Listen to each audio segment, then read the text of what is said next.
This is our unlucky guy of the day, a support four-eyed who used to get beaten up by monsters. But even so, he was part of one of the most important hero parties. How that happened, I have no idea. The real trouble in this story begins when his own friends show up one day and tell him he's expelled. From that point on, God decided to bless his life. He awakened an ultra-rare power to control the wind, and now every girl that crosses his path wants to join his group. Yeah, my friend. Choose your pill, live in a world where you're treated like trash but still make good money, or have your luck flipped upside down, get the strongest power, and lead a guild full of beautiful girls. I don't know about you, but to me, only one of those answers is correct. Now, with everything that's happening, our once weakest protagonist is about to show his true, absurdly overpowered rage. So if you're here for the girls, just like me, let's get started. One day, countless plants and animals on the planet turned into monsters. Soon after, invaders started appearing from other dimensions. The world we knew was thrown into complete chaos. Amid the ruins, a man screamed for help as he was surrounded by a roaring monster. At that moment, the beast was sliced apart because to fight these creatures, humanity had created a guild of heroes who had awakened special powers. The monster rose again, roaring from the ground, charging forward with its massive axe. When it struck, one of the guys shouted that this thing was way too strong. Meanwhile, our poor little protagonist was nearly crushed, yelling desperately for help. The mage behind him screamed and unleashed her special lightning ability. Bolts of electricity rained down, electrocuting the monster. But seconds after she smiled and said it was over, the creature stood up again, roaring even louder. It charged straight toward the girl. But our Chad, even though he was weak, jumped in and pushed her out of the way. He looked back, thinking they had bought enough time. At that moment, Mia, one of the strongest in the group, rushed in. She'd unleashed a swift slash that brought the monster to its knees. The furious boss tried to fight back, but she smirked and told it to look up, because from above came a man using his meteor break attack, finishing the monster in a single blow. These insanely powerful people were members of the Kiros Guild, the #1 guild in the world, and the guild leader, Hante, said their mission was complete. Our protagonist, even though weak, was actually one of the founders of that guild, or rather was, because Hante suddenly turned to him and said, "Buddy, you're expelled from the guild." From that day on, he wandered the streets thinking about how he had spent 7 years helping the guild grow, only to be kicked out and given a mere 10 million as payment. He overheard everyone saying he was useless, which shattered what little self-esteem he had left. In the middle of the rain, he questioned why he ever stayed in that guild. He couldn't let things end like this. As lightning struck around him, he activated his ability. He wouldn't allow his story to finish this way. He knew his unique power only activated randomly in special situations. After being expelled, he spent a week searching for a new guild until he finally came across one called the Fun Guild. A system window appeared before him displaying unexpected information. According to the data, the chances of the Fun Guild growing and becoming a major organization if Yu Jia-han were to join it were 99%. Thanks to his ability, he realized that this guild had far more potential than the Kiros Guild. Upon arriving at the Fun Guild headquarters, Kim Sai-hoo was frustrated to notice a power outage, causing a small accident as she spilled her raiment. At that moment, Yu Jia-han walked through the door, breathing heavily. Seeing him, Kim Sai-hoo turned around, surprised, trying to understand who this stranger was. Out of breath, he announced his intention to join the guild. Before he could say anything else, he felt his body give out. His eyes closed and he collapsed to the floor, losing consciousness. Startled by his sudden fall, she approached and asked if he was okay. Sometime later, the protagonist woke up on the couch. Sitting beside him, she watched him closely and asked if he had finally woken up. Kim Sai-hoo, the leader of the Fun Guild, showed concern as she called him by name and informed him he had been unconscious for about an hour. Still feeling the impact, he raised his hand to his head and asked how she knew his name. In response, she showed him some documents containing his information, leaving him surprised. Curious, she asked why someone from the renowned Kiros Guild would want to join such a small guild after having been part of such a grand one. Faced with the question, his expression changed and he lowered his head. Standing up from the couch, he said he could explain everything to her. After hearing him out, Kim Sai-hoo clapped her hands lightly and said she now understood his situation. Leaning on her hands, she commented that with his experience, he could easily join another guild. However, she couldn't understand why he had chosen the Fun Guild in particular. He tried to answer but hesitated, wondering if she would believe him if she knew the truth about his mysterious ability. Noticing his difficulty in talking about it, Kim Sai-hoo decided to share something about herself first. Taking off her headphones, she revealed that she was the daughter of an elf and a human, and thus a half-elf. Surprised by the information, he repeated the question to confirm if she really was a half-elf. He reflected for a moment on the countless invasions from different dimensions and how they led to the emergence of various species in the world, including elves. Kim Sai-hoo continued, mentioning that the blood of elves, who had once exterminated humans, ran in her veins. Faced with the revelation, he formed his own opinion on the matter. She then looked directly at him and asked if, even knowing that he still wished to join the Fun Guild. The two exchanged an intense look. It was at that moment that he noticed something peculiar. Even though she was trying to intimidate him, Her hands were visibly trembling. Surprised by his reaction, she watched him closely. Without showing any fear, he stated that he had nothing against elves, as he had seen them before and didn't consider them very different from humans. With a calm smile, he added that only idiots would discriminate against someone based on their species. Kim Sai-hoo covered her mouth with her hand, embarrassed by her attempt to provoke him. After a brief moment of reflection, she said she understood his stance and that she would consider his application to the guild, promising to contact him later. He agreed to that and thanked her. While everything seemed to have been resolved, something unexpected happened. Kim Sai-hoo looked at her staff, noticing with surprise that a strong glow was emanating from it. Suddenly, a bright light emerged from the artifact, transforming into a concentrated sphere of energy. Recognizing the phenomenon, Kim Sai-hoo realized that it was the spirit of Sylph,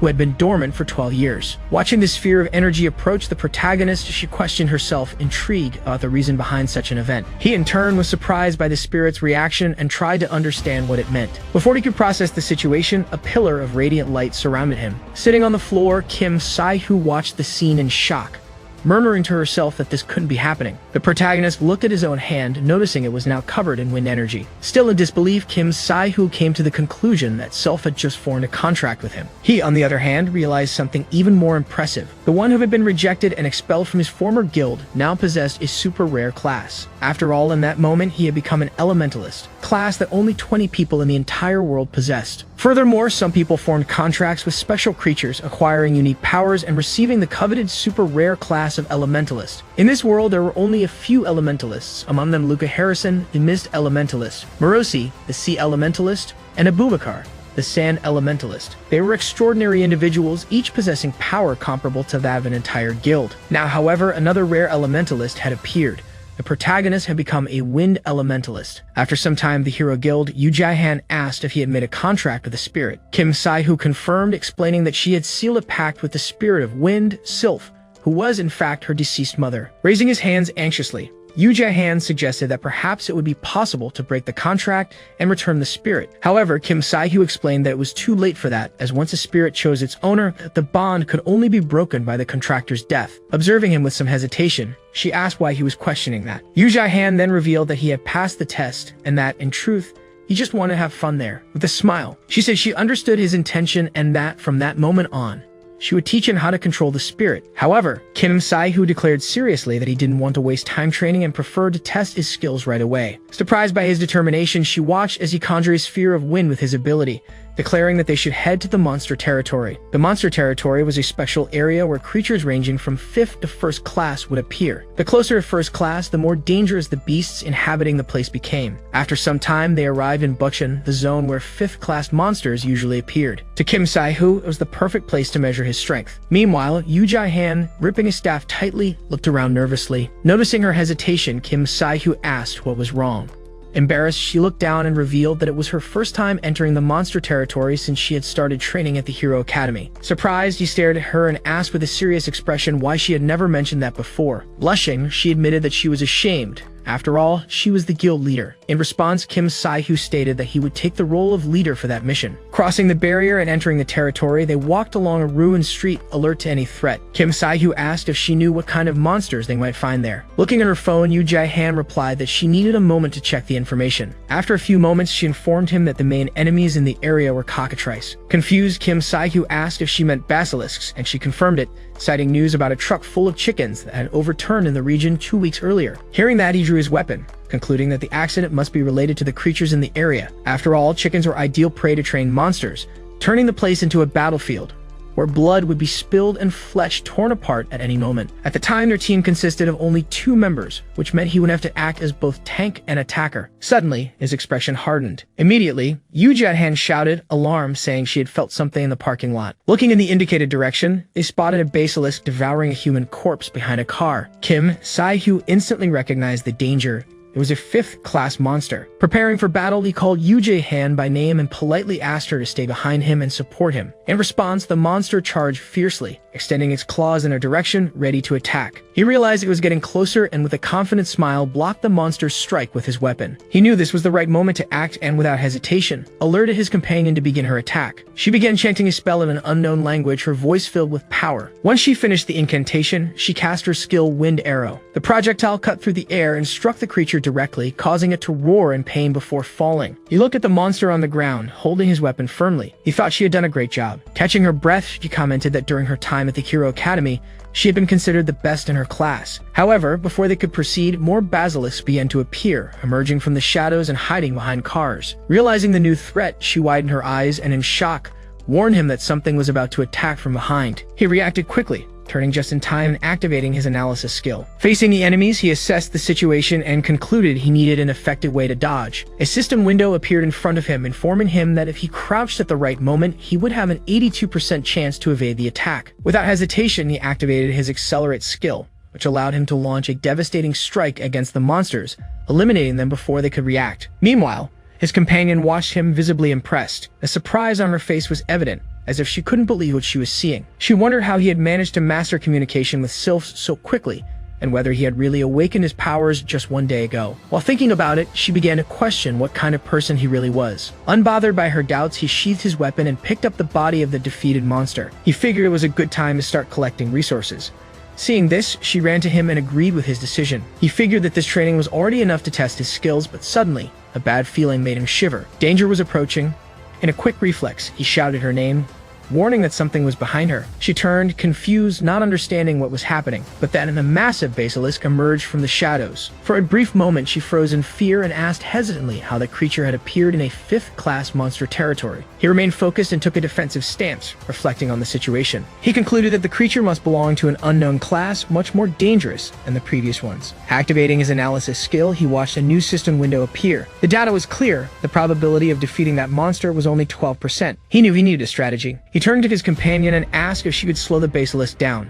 She hesitated, surprised by the request. She looked uncomfortable and apologized, explaining that she could only immobilize the monster for a short time. For him, that would be enough. Without wasting any more time, he charged for the creature. Sensing the threat, the basilisk let out a deafening roar and launched a fierce attack, extending its claws. He knew he had to act at that very moment and shouted for his companion to activate her skill. Quickly, she cast Slow Wind, and the creature was temporarily frozen in place. Taking the opportunity, he leaped up, raising his weapon to deliver a decisive blow. However, the creature grew even more enraged and with immense strength, broke through the magical restraint, freeing itself completely. In one swift, brutal move, it hurled him straight toward its open mouth. As he was thrown, memories from the past flooded his mind. He remembered the former guild leader, who once called him useless, but he was no longer that weak young man. In the next instant, Kim Sai-Hu, witnessing everything, used her ability and immobilized the basilisk. Taking the chance, the protagonist gathered all his energy and activated the powerful Wind Slash skill. His blow was devastating, ripping through the creature and ending the battle. In the distance, Doha, the Earth Elementalist, was watching the scene closely. He let out a surprised sigh before murmuring to himself that, after all,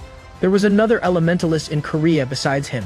After some time in Gyeonggi province, within the 2nd-class monster territory, giant worms emerged from the ruins of the city. Wang Juno, upon spotting them, activated his aggression skill, preparing for the imminent attack. As one of the creatures lunged at him, trying to break through his defense, he realized he wouldn't be able to hold it off for long. He shouted his companion's name, urging her to act quickly. Lim Sayan, without hesitation, activated Chain Lightning. The monsters were struck by a sequence of lightning bolts, receiving fatal damage. Seeing the enemies fall, she gave a smug smile, unable to understand how such small creatures could make so much noise. Huan Juno, irritated by the imprecision of the attack, sharply called her attention, warning that he had nearly been hit. She, indifferent, made a provocative remark that he should lose weight to move better. Before they could continue the argument, Huan Juno noticed movement behind her. His eyes locked onto another living creature. Lim Sayan, noticing his expression, turned quickly and called out to Yu Jahan, asking for cover. But upon facing the monster in front of her, she was startled to realize that man was no longer part of her team. In an instant, Kim Hyuntae appeared, wielding his weapon and slicing the monster in half without any difficulty. Lim Sayan turned to the master of the Kara Guild, surprised by his sudden appearance. Time passed, and Lim Sayan, exhausted, tried to catch her breath. The battle had been tougher than expected. Wan Juno, equally tired, commented that the monster was different from usual, perhaps a variant of the species. Lim Sayan, however, didn't see anything unusual in the creature. Hyuntae, clenching his fists in anger, struck the wall. He questioned why they were acting like those monsters were something extraordinary. His frustration was evident. Before anyone could respond, Li Mia approached. Her body was covered in the blood of the monsters she had fought. The bloodthirsty look in her eyes revealed the intensity of the battle. With a cold tone, she announced that she had cleared the second area. Wang Juno turned to her, irritated. He reminded her that she shouldn't act alone, and with a reproachful voice, stated that no one else was there to protect her. Li Mia replied that she understood the situation perfectly. Tension in the group rose when the protagonist's name was mentioned. He was the reason they were all in that situation. Wang Juno, furious, denied this possibility, claiming Yu Jae-han wasn't needed there. Meanwhile, the protagonist focused, delivered precise strikes, tearing apart the monster with his skill. Kim Sai-hoo, watching him, was shocked. She couldn't understand how he had managed to defeat such a gigantic creature alone, and wondered how someone could be that strong. Kim Sai-hoo looked at the mangled corpse, perplexed. Had he really managed to eliminate a monster of that size?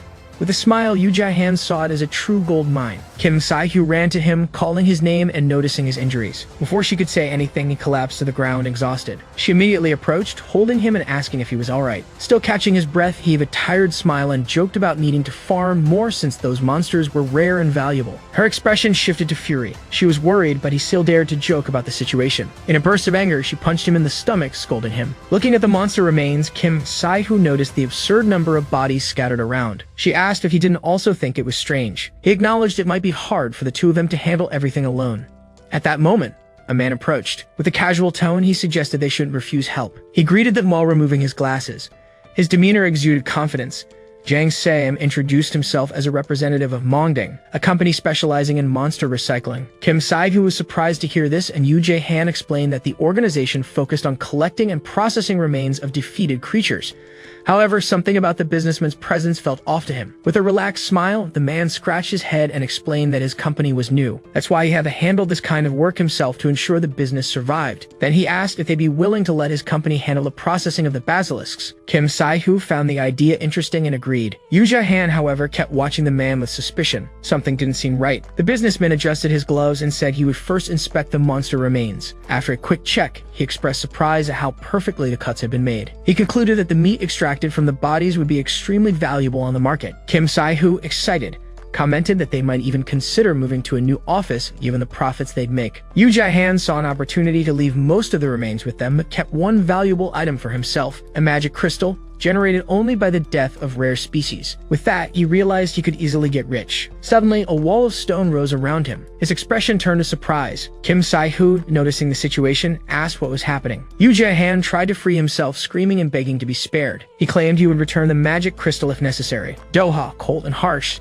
stated that businessmen like that one had the nasty habit of trying to take what wasn't theirs. With overwhelming strength, he grabbed the man and asked how he dared to steal someone else's item. Kim Sai-hoo, watching the scene, was surprised by his strength. Doha, with an ironic smile, held the magic crystal. Yu Jae-han wondered if that was truly the first-class hero Doha. Kim Sai-hoo, stunned, called him by name and asked what guild member was doing there. The protagonist, picking up the crystal from the ground, declared that the item belonged to their guild. Then he asked Doha, ironically, if the first-class hero really intended to rob them. Doha, keeping the same provocative tone, replied that he was just following orders from the association, which mandated the collection of that type of species. Yu Jae-han, clearly dissatisfied, activated his skill, sensing imminent danger. A system window appeared, stating that his chance of victory was 0%. He scratched his head, realizing he had misunderstood the situation in the worst possible way. Suddenly, Doha vanished. Before he could react, the protagonist was caught off guard. Doha appeared behind him, ready to attack. With no room to resist, Doha grabbed his face and, with brutal force, slammed him into the ground. The impact was devastating. With a warning tone, he declared that this was just a demonstration of what could happen if he kept acting that way. The young elementalist, consumed by rage, could only wonder why he had encountered that man there. He was the leader of one of the largest guilds in Korea, Dice, and the only Earth elementalist in the entire world. He was a transcendent hero known as the Earth Dragon.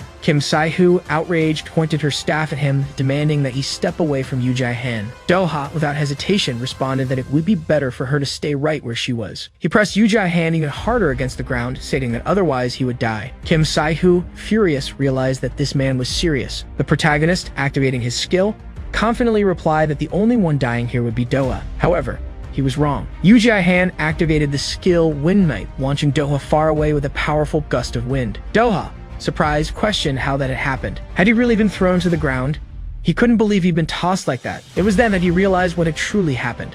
Summoning the elements, he reduced the impact of the fall, concealing his true power while counterattacking. That border was interesting. A system window appeared in front of Yu Jae-han, informing him that if he continued using elemental magic, The probability of death was 95%. He realized he had already spent all of his remaining mana on that attack. However, it hadn't been enough to cause real damage to Doha. It was clear that first-class heroes did exist.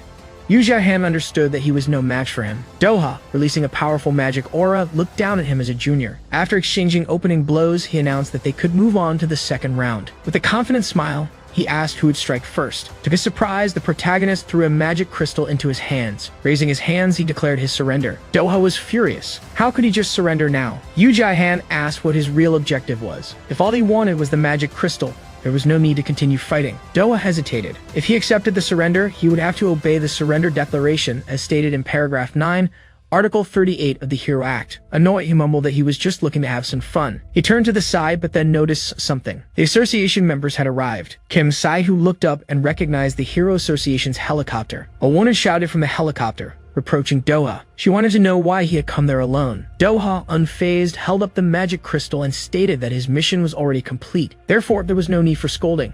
Soon after, the team disembarked. Doha smiled and suggested they settle the outcome of the fight later. Curious, he asked for the protagonist's name. Yu Jiahan introduced himself formally as a member of the Guild Fun. Doha repeated the name of the guild, intrigued. Then he made an unexpected offer. He said he would personally recommend them for the 4th class promotion test. Yu Jiahan was surprised. Why would he do that? Doha simply replied that he wanted to make sure the helicopter took off soon. He asked Kim Sai-hu if she had heard what he said. He told her to handle the recommendation letter. He then reminded them that the test was in 2 days. How would they get a recommendation so quickly? Besides, their guild wasn't even officially registered. Kim Sai-hu, looking at Yu Jiahan, noticed something strange. He was injured. How was that possible? Yu Jiahan smiled. He said he was going to have a lot of fun with this. Sometime later, back at the guild, one of the members knelt down guilt-ridden. He admitted he was wrong. Yu Jiahan, furious, clenched his fists. He said it was time to stop apologizing and just prepare for the scolding. The man, scared, asked to be heard first. With a nervous smile, he explained that he had overheard their conversation. He knew they were going to take the 4th class promotion test. However, the test was in 2 days. That meant they needed to upgrade their gear immediately. He asked if they had considered that. He mentioned that their weapons looked worn out and their gear was at its limit. Entering the test like that would be a disaster. Beating his chest with confidence, he suggested they go to a workshop he knew. There, they could resolve that issue. After that, Yu Jiahan could beat him up all he wanted. The group exchanged glances. Eventually, they decided to follow him. After some time, they arrived at the workshop. Upon entering, the protagonist examined the place carefully. Yu Jiahan noticed something strange. The place was empty. Kim Sai-hu, suspicious, asked if this was another one of his tricks. Jang Se-an laughed nervously and assured them it wasn't. At that moment, a voice echoed through the workshop. The dwarf asked who they were. With a firm grip on his hammer, he looked at the group with a stern expression. He warned them that it was the team's day off. Then, irritated, asked why they had shown up there. He believed himself to be a dwarven blacksmith. After all, everyone knew that dwarves were a race of first-class blacksmiths, renowned for crafting weapons of exceptional quality. It was no surprise that any hero would want to meet them. The young woman watched him with excitement, thrilled to finally see a dwarf up close. To her, the weapons crafted by his race were legendary, boasting S-rank quality. The protagonist shared her excitement as she smiled with satisfaction. Turning to him, she commented that he didn't seem so bad, not even for the respective director of Mongtang. She couldn't believe they had been brought to a workshop run by a dwarf. However, upon looking again in his direction, she was surprised to see that he had disappeared. Doubt crept into her mind. Where had he gone? Then, a laugh echoed through the room. The voice carried amusement, but also a touch of irony. He knew they were all mistaken. Though they believed they were facing a dwarf, they were wrong. With a smile on his face, he claimed to be just a human, born in Korea. The revelation left her in disbelief. Her expression quickly changed, showing how difficult it was to process that information. To her, there was no doubt.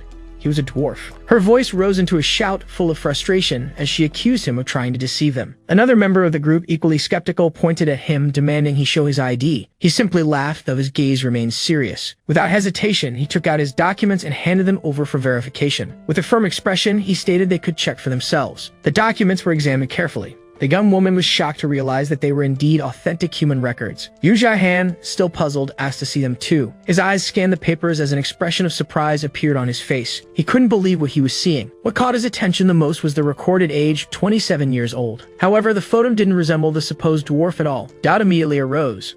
How was that possible? Could the identity have been stolen?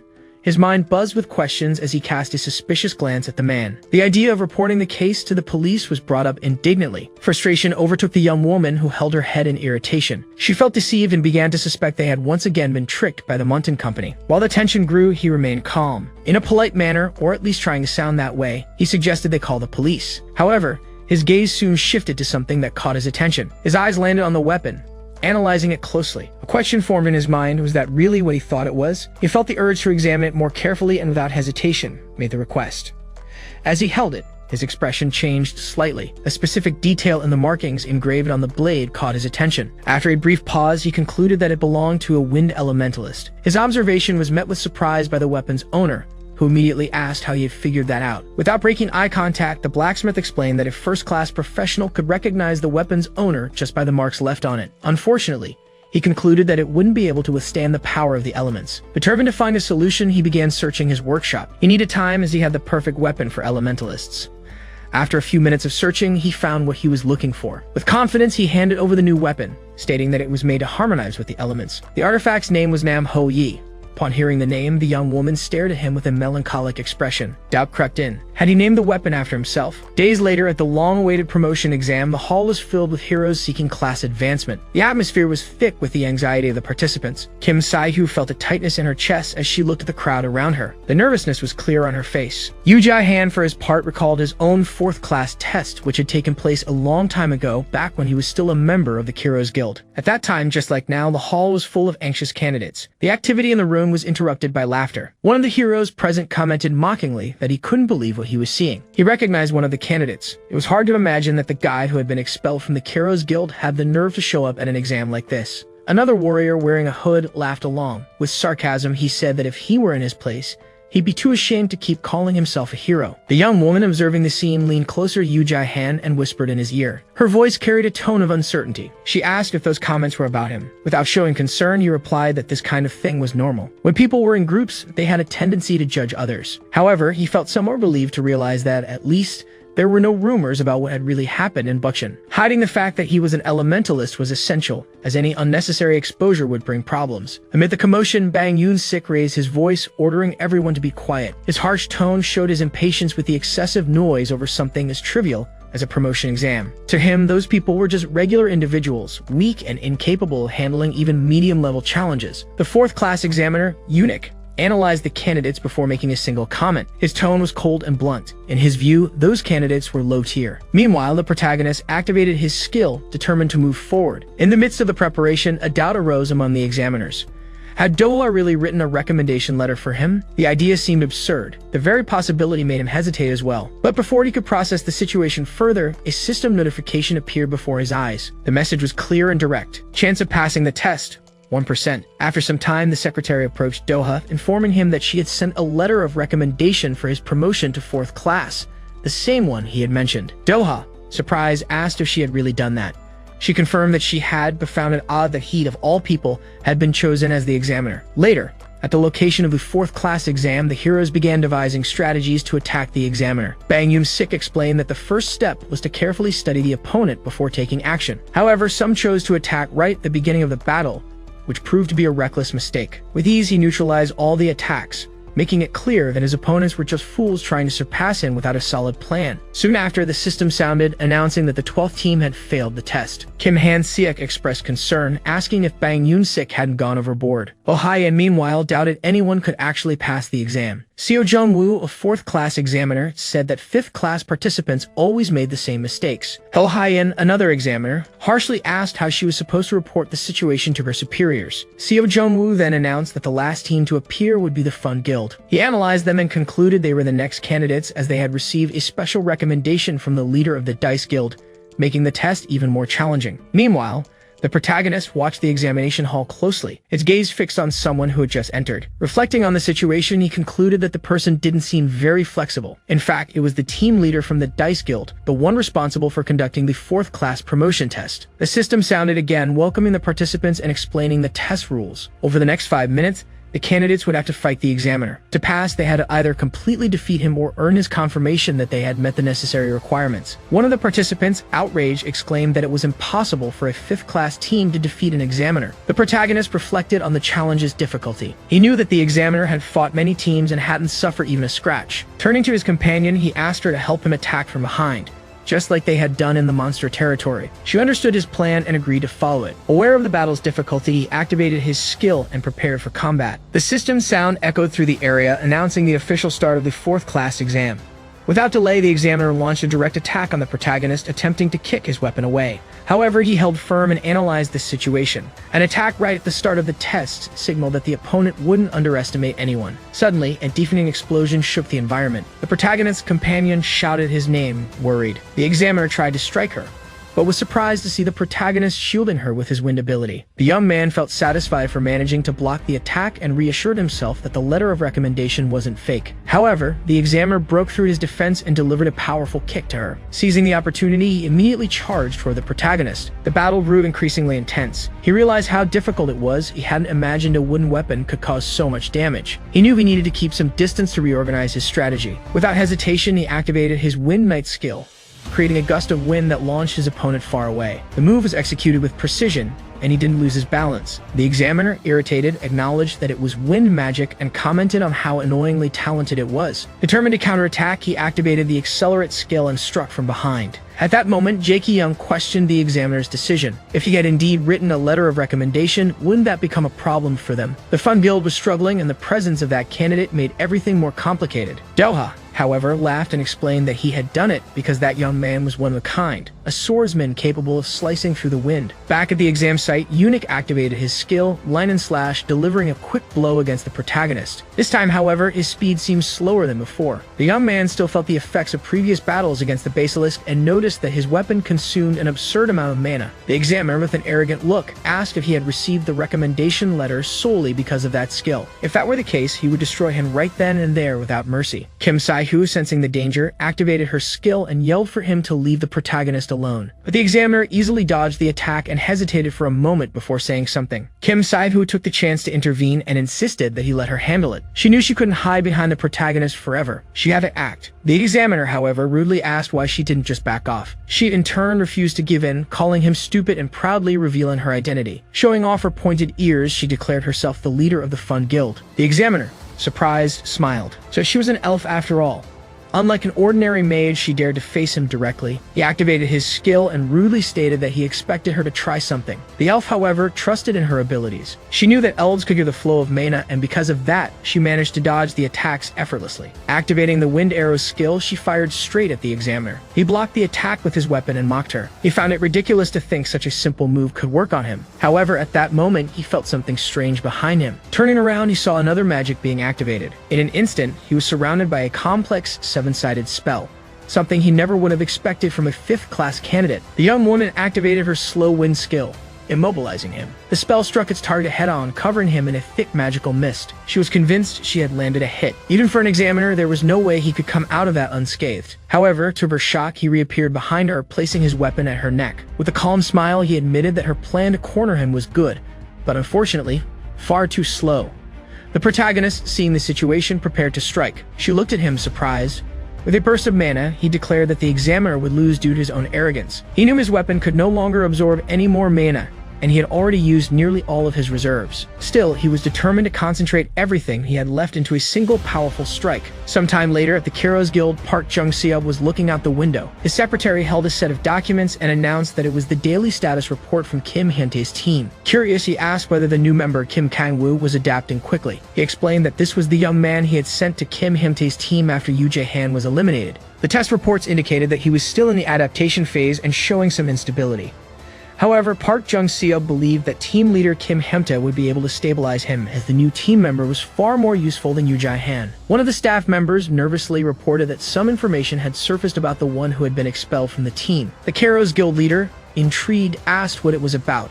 The staff reported that they had discovered Yoo Jae-han had passed the class promotion test. The guild leader was shocked by the news, barely able to contain his mana. On the promotion test field, a broken wooden sword lay on the ground. The protagonist had the blade of his weapon positioned against the examiner's neck. Watching the scene, he laughed to himself as he tried to understand how Yoo Jae-han had managed to get a recommendation from Doha. With a sigh, the examiner admitted defeat and declared that he was giving up. To him, sending an elementalist to the exam was practically cheating. Later, Yoo Jae-han and Kim Sai-Hu were sitting on a sofa in the hallway, recovering from the battle. With a tired sigh, Yoo Jae-han remarked that he hadn't expected to survive that test. Kim Sai-Hu, cheerful, called him by name and asked who he really was. She wanted to know how he had learned to use elemental magic so quickly. After all, with each battle, he seemed to demonstrate a new move. Exhausted, he replied that he didn't know how to explain it. Reflecting on the battle, he realized he had grown even closer to elemental magic during the fight. Perhaps that had been his plan all along. With a smile, the protagonist praised Kim Sai-hoo, calling her by name and highlighting that she had done an excellent job as well. Thanks to her, they had won. She had distracted the enemy at just the right moment. Kim Sai-hoo shy insisted that she hadn't done anything extraordinary. He, however, emphasized that somehow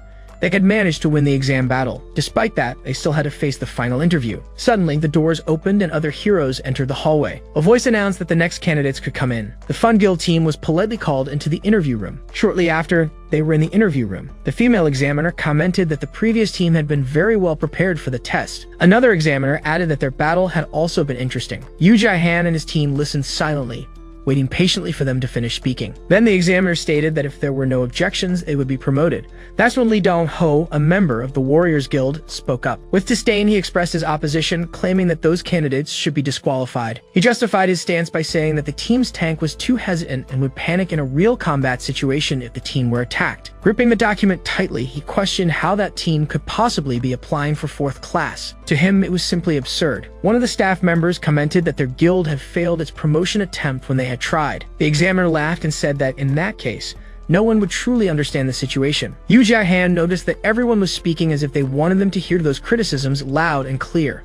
Soon after, the examiner announced that the next interviewees could be seated. Kim Sai-hoo, excited, greeted everyone and introduced the team as the Fun Guild. The examiner reviewed the documents and, surprised, asked if they had really been the only team to pass the battle test. He found that quite surprising. The protagonist, smiling, replied that they were flattered, but in the end, it had all been a matter of luck. Kim Sai-hoo, with a subtle change in expression, politely thanked the examiner for his kind words. Then the examiner asked whether, since they had managed to face the exam's examiner, the interview might be unnecessary. Dong-ho, however, looked at Kim Sai-hoo with disdain. His gaze fixed on her ears, thinking her hairstyle was dull. Then Kim Sai-hoo brushed her hair aside, revealing her pointed ears. With that, she confidently announced her identity. Dong-ho, surprised, let out a sigh. So that was it. She was a half-elf. With a malicious grin, he licked his lips and murmured that he had hoped she was a pure-blooded elf. The male examiner called his attention, warning him to be more careful with his words. Forcing a smile, Lee Dong-ho replied that he was merely apologizing, claiming that his reaction was an automatic habit, something he didn't even fully understand himself. Then he turned to Yu Jai-han,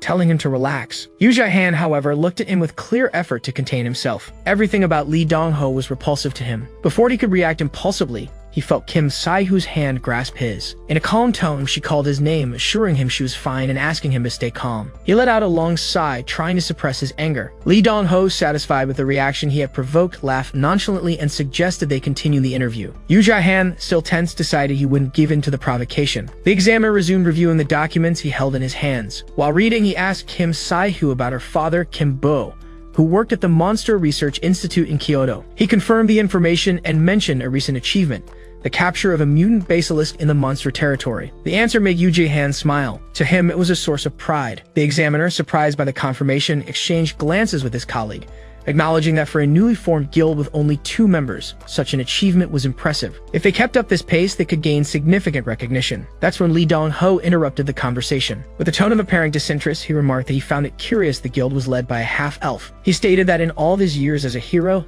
he had never seen anything like it. Soon after, his expression turned more inquisitive. With an ambiguous smile, he asked a direct question. If South Korea were attacked by elves, which side would you be on? The atmosphere in the room instantly grew heavy. Kim Sai-hoo hesitated before answering, clearly uncomfortable with the question. Her gaze faltered for a moment before she quietly murmured that she preferred not to talk about it. To blade skill, he launched into the final attack. Lee Dong-ho, visibly dissatisfied, insisted, questioning the reason for her refusal to answer.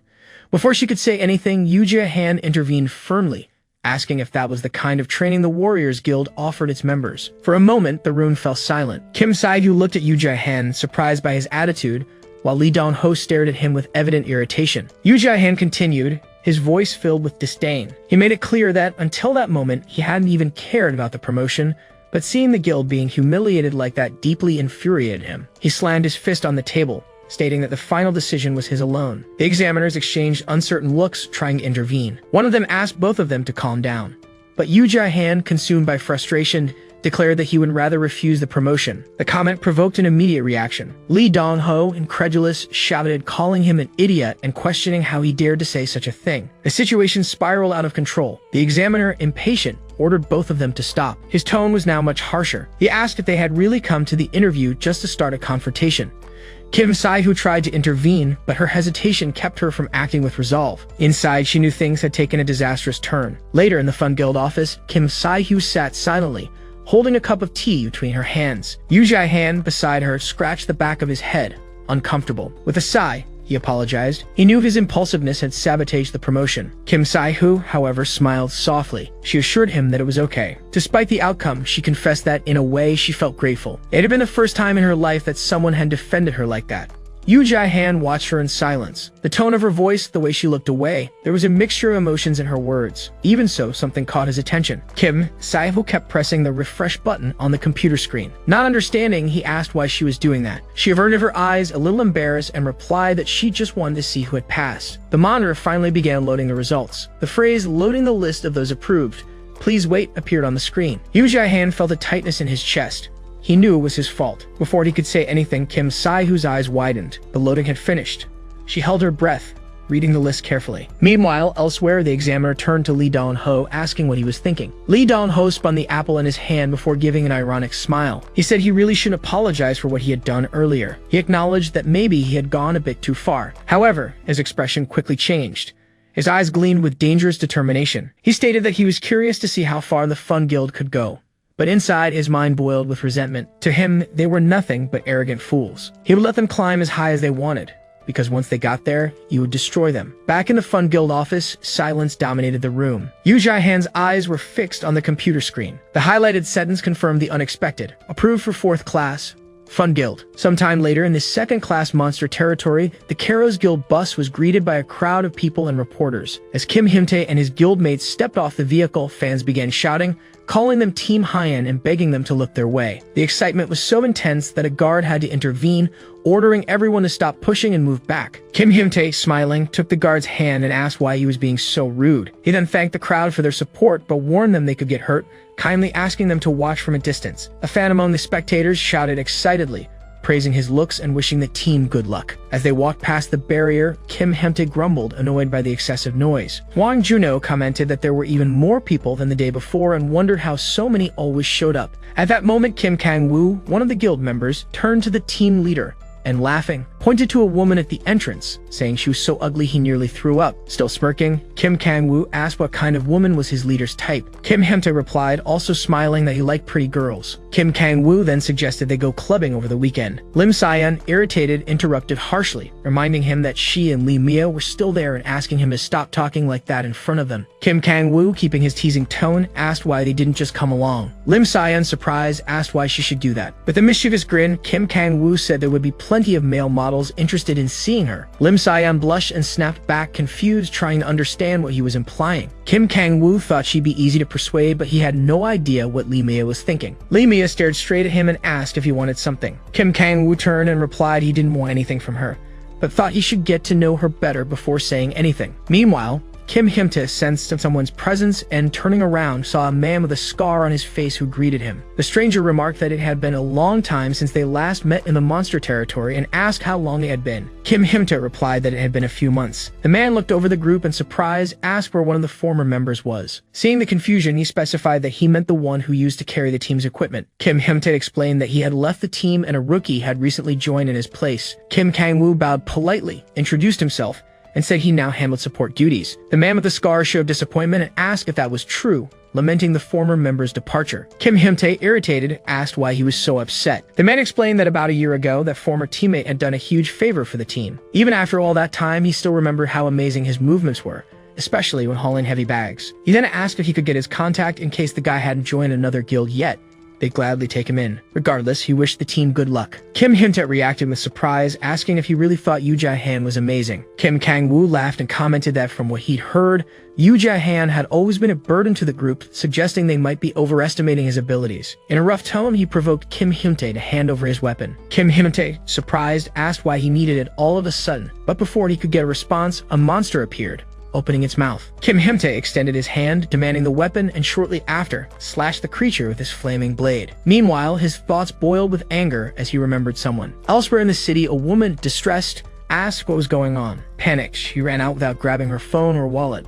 A staff member, observing the situation, calmly explained that a fourth-class monster had appeared and asked everyone to evacuate quickly. A man getting dressed in a hurry complained that housing prices in the area would surely drop. Another man, holding a child in his arms, commented that many people would lose their homes. A third person, watching the chaos, said it didn't matter at that moment and asked if that was the right place. Yu Jai-han replied that it probably was. He explained they were in the territory of fourth-class monsters, specifically saber-toothed cats. The protagonist turned after sensing something and warned that it was time to prepare. Kim Si-hyo activated her ability, shooting 2 magic arrows at one of the monsters and dealing critical damage. The protagonist dashed forward and struck the creature, finishing it off. She sighed in relief, commenting that she thought it was too early to face fourth-class monsters. However, the battle had been much easier than expected. After all, the basilisk they fought before was completely different. She wondered how they'd transport the saber-toothed cat corpses to the first floor. Yu Jia-han looked thoughtfully at the monsters and said they needed to call the monster recycling company. S screamed, asking for help. She followed and realized someone still hadn't evacuated. He said they needed to hurry to save him. For some reason, that voice sounded familiar. The protagonist shouted that they were members of the Fun Guild and asked if the man was alright. The man, sobbing, begged to be rescued quickly. As they approached, they looked shocked to recognize an old acquaintance. After a moment, the man smiled and expressed his joy at seeing them again. He remarked that, after all, they'd met again in the same place. She, suspicious, thought maybe it was just fate and annoyed, asked if he didn't think the same. Jang Seum suddenly collapsed, holding his stomach, and shouted that he was in intense pain. Yu Jai-han smiled and asked if maybe they should call it a day, since they got a good weapon thanks to him. She, furious, screamed that he was too kind. Yu Jai-han, ignoring her anger, asked Jang Seum if he'd like to sign a contract with them to process monsters. Jang Seum, surprised, apologized and asked if he was serious. The protagonist smiled and said that despite the rough start, he saw potential in him. He said he was grateful for the opportunity and that from now on, he'd work with them. Jang Seum ran into the building and shouted they could leave the monster corpses there for him to handle. Kim Si-hyo, suspicious, asked and discussed what they'd do if he tricked them again. Yu Jia-han said it wasn't a problem.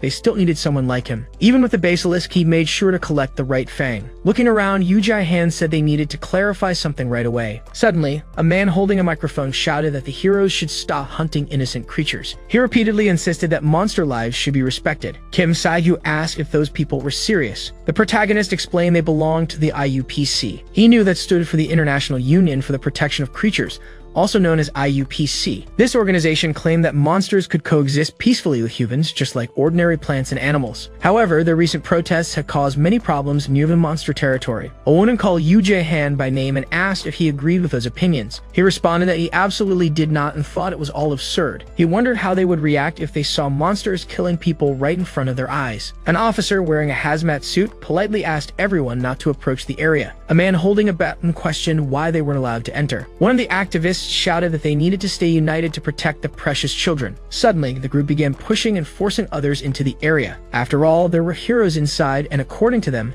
they should be allowed to escape. Yu Jai-han and Kim Si-hyo found themselves surrounded by a crowd. The protagonist asked if this was some kind of joke. A woman with purple hair screamed in horror and begged to be allowed to see. She sobbed while stroking the corpse of a monster. Crying, she asked how they could commit such an atrocity. A man with black hair was also crying, humming the creature's body. He declared on behalf of all humanity that he apologized to her. The woman with purple hair asked how they could still call themselves heroes after what they had done. The man with black hair, furious, rudely demanded whether they were really heroes or just murderers. Yu Jia-han felt his patience wearing thin. After all, heroes weren't allowed to lay hands on ordinary civilians. He knew he had to make a decision. Should they hold out until the Hero Association sent reinforcements, or should they take a different course of action? Before he could respond, a familiar voice echoed through the crowd. The individual demanded they get out of the way. The protagonist was surprised to recognize the voice. Suddenly, the person releases mana, making his intent clear. The man with black hair shouted furiously, using harsh words to ask who he was. Doha, approaching, sarcastically asked if he really didn't know. With a gesture, he used magic to raise a wall behind him. Then he firmly declared that he was the one they hated the most. With a smile, Doha welcomed them. The protagonist, irritated, immediately recognized the Earth Elementalist, known by the nickname Earth Dragon. It was a name feared by some, a joke to others. In the West, he was also called Earthquake. As he planted his foot on the ground, Doha sank slightly into the soil, adjusting his glasses with his middle finger. Then, with an amused smile, he declared that the nickname he liked most was Scoundrel. The crowd was taken by surprise.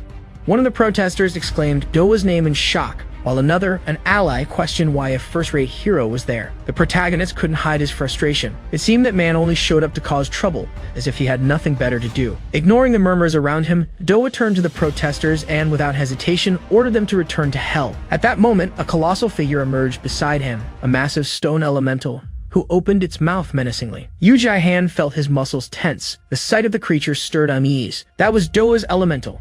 Without delay, the spirit obeyed its master's command. Beams of energy shot from its mouth, speeding toward the protesters. Terrified, they tried to flee, but the energy clung to their bodies like living roots, lifting them into the air without harming them. Cries of outrage soon followed. The protesters demanded to be released, questioning whether that was how a national hero should treat civilians. Kim Sai-Hu, stunned by the scene, raised his hands to his head, unable to believe what he was seeing. The protagonist, on the other hand, analyzed the situation closely. He noticed that despite the apparent brutality, Doha had managed to restrain everyone without hurting them. His control was so precise it bordered on unbelievable. After confirming that the protesters were no longer a threat, Doa turned to the group of heroes, apologizing for the delay. His expression remained relaxed, as if nothing unusual had happened. The heroes exchanged glances, surprised by his unexpected presence. With his hands in the pockets of his shorts, he approached and mentioned he'd heard about their promotion exam to 4th class. Yu Jai-Han was surprised by the comment, recalling the recent fight against a monster. Without hesitation, Doa credited their success to the examiner he had chosen for them. The laughter that followed revealed amusement, but also carried a hint of irony. He seemed to find this situation fascinating. His unpredictable temperament made it hard to grasp his true intentions. The protagonist, however, vividly remembered the danger he had faced. He had almost lost his life during that exam. Doha then looked over the group and commented that Yu Jai-Han had gotten stronger. Next, he expressed curiosity about which of them was stronger now. Suspicion grew on the protagonist's face. He wondered if Doha had come all that way just to say that. Before he could go deeper into the matter, other guild members approached,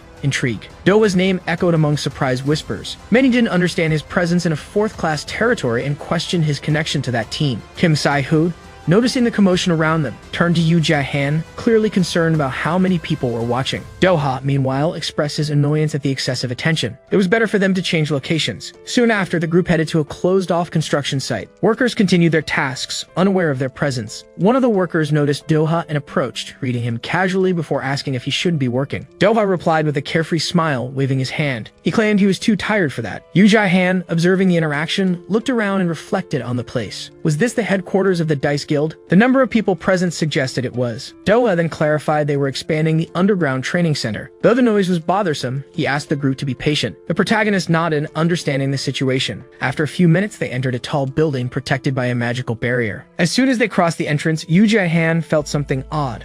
The noise from the construction site vanished completely. It felt like being in a quiet cafe without customers. Kim Sai-Hu, impressed by what he saw, looked around in awe. To him, it was incredible that such a large structure could be completely enclosed by a magical barrier. The investment required for such a feat must have been outrageous. He concluded the guild must have taken a loan to fund such infrastructure. After all, as one of the largest organizations, they didn't hesitate to spend money on their headquarters. Yu Jai-Han, still curious, asked whether that truly required so many resources. Kei pointed to the barrier and confirmed without hesitation. She briefly analyzed it and made an estimate.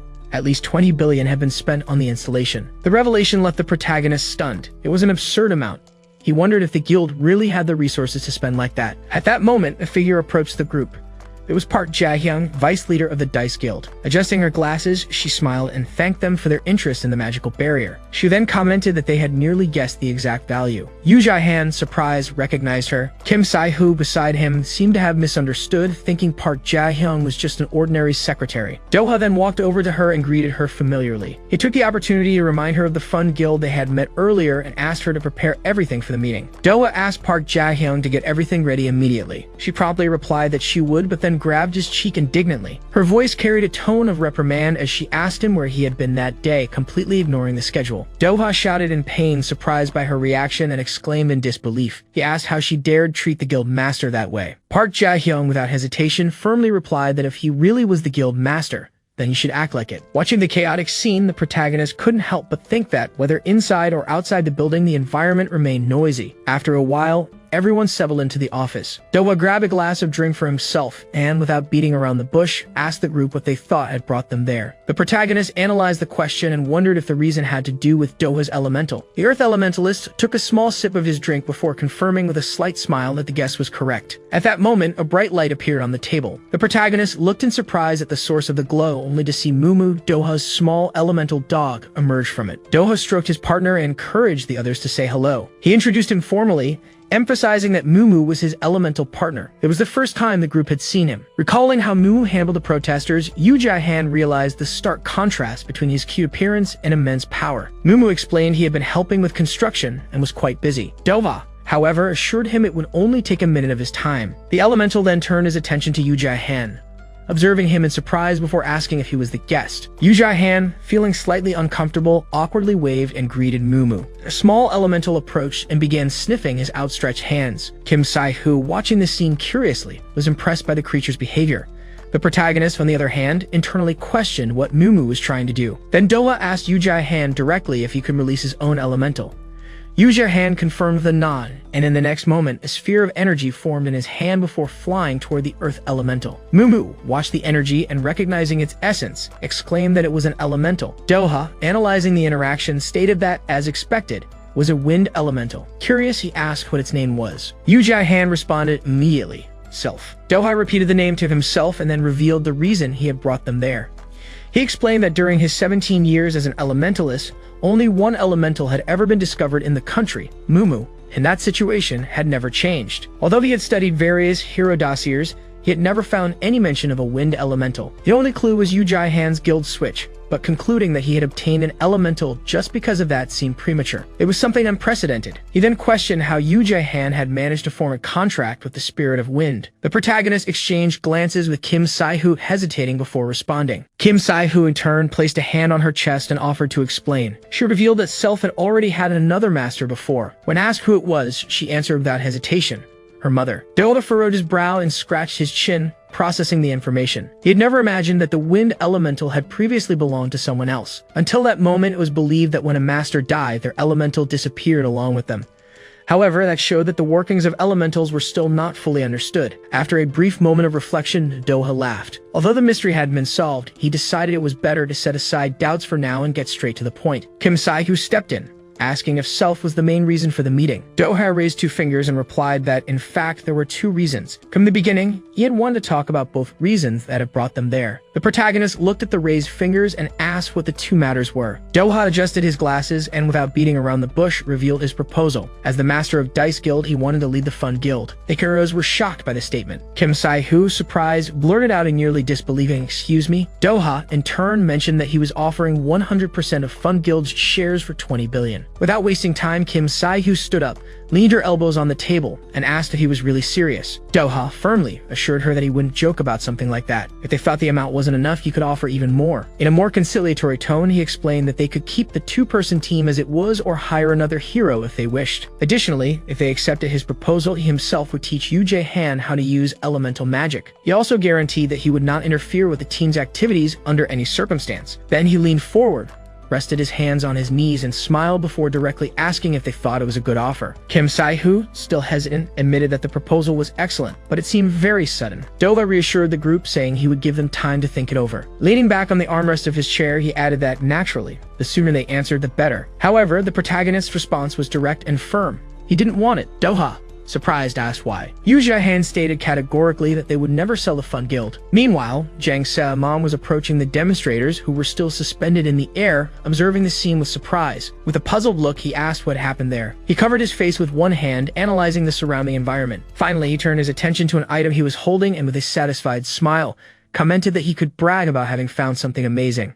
At that moment, Doha offered to increase the amount if the others didn't like the proposed deal. Yu Jiahan, lowering his head, showed resignation and mentioned that he had heard Doha had spent around 20 billion to erect a magical barrier around that place. However, to him, that value still wasn't enough, because he believed that a guild like Dice Guild, just like Fun Guild, should grow and become a large organization. As they exchanged glances, Kim Sai-hu grabbed Yu Jiahan's clothes and began to cry. expressing her frustration that he was making that decision alone. Doha laughed mockingly at the scene and sarcastically asked if he really thought he could turn a two-person guild into something grand. To him, that kind of confidence seemed excessive. The protagonist, however, stood firm and replied that such conviction could indeed be called confidence. Upon hearing this, Doha adjusted his glasses and reflected on what had just been said. To him, Jae-han truly seemed confident, which only reinforced his impression that this young man was a peculiar and intriguing individual. He then stood up from his seat, raised his hands, and without hesitation, declined the deal. The woman beside them, outraged by the sudden decision, tried to protest, arguing that he should at least hear her out before deciding. However, Doha simply snapped his fingers and pointed to the office entrance,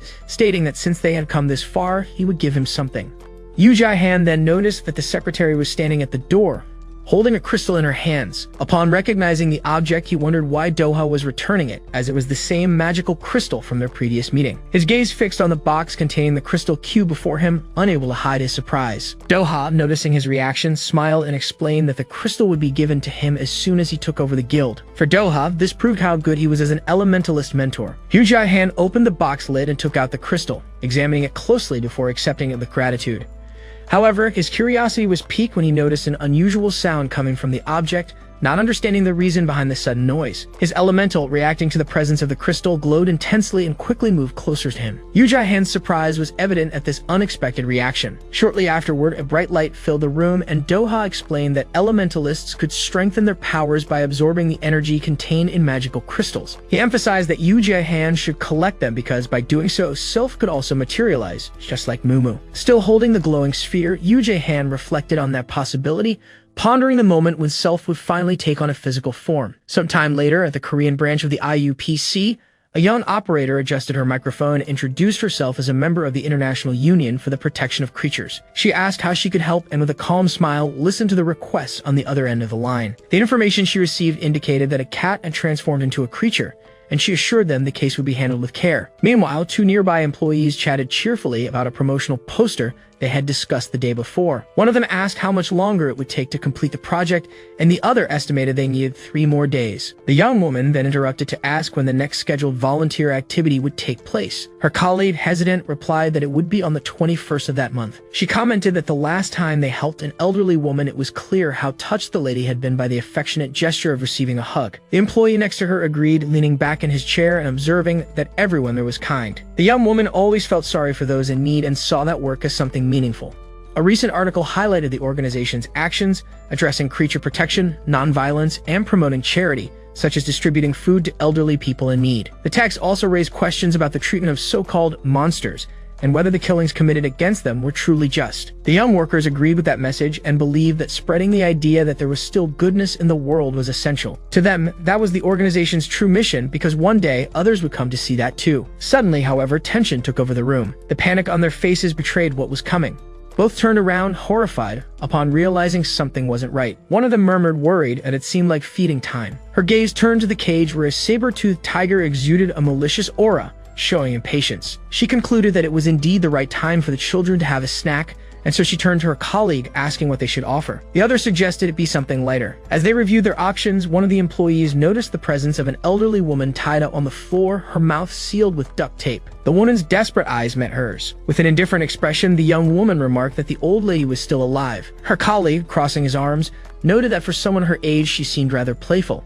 The elderly woman tried to speak, but the sound that came out was just a muffled moan. Without hesitation, the employee opened the cage and shoved her inside. The impact of the fall caused her to let out a cry of pain. As she watched the scene, the female worker casually said that this was the meal of the day. Tears streamed down the old woman's face as her body trembled with fear. The saber-toothed tiger slowly approached, opening its mouth and revealing its massive fangs. In the next moment, blood splattered across the room. The young woman, bringing a hand to her lips, smiled maniacally and commented that her cat looked adorable while eating. She then turned to her colleague and suggested with an eager look that maybe it would be a good idea to bring in more people to feed the beast. She raised her index finger and warned not to overfeed them, suggesting they'd bring just one more for dinner. Next, she turned around and noticed a car approaching, its headlights illuminating the path ahead. Her colleague, upon noticing the vehicle, exclaimed in surprise that it looked like the manager was arriving. From the car emerged the manager of the Korean branch of the IUPC, Min-Soo Lim, holding documents. With a smile on his face, the manager greeted the team, saying hello to everyone. The employees quickly gathered around him. One of the workers greeted him excitedly, asking how his business trip had gone. Min-Soo Lim at the front replied that he had brought many adorable and kind children, who were in the building next door and could be seen later. One of the employees, impressed, praised the manager, calling him a true hero. Min-Soo Lim then stepped up to the board, opened his arms, and asked for everyone's attention, announcing that he had good news. The employees, setting aside their tasks, turned to him with anticipation. With a calculated gesture, he opened his briefcase and revealed that the prototype of the object his partners had been researching for a long time was finally ready. He pulled out a weapon with an unusual appearance, catching the attention of one employee, who asked in surprise what it was. Min-Soo Lim, confident, approached the cage and asked if they remembered the basilisk recently discovered in the land of monsters in Bucheon. He explained that although they had managed to create a new variant by feeding the creature magical crystals, its body quickly decayed, and there were control issues. Observing the monster in the cage, he added that this time would be different. With a threatening smile, he pointed the weapon at the creature and declared that his child would be even better. He fired a single shot, causing the cage to light up. He then sighed and began to clap, joined by his colleagues. With satisfaction, he declared that it was indeed a magnificent creature.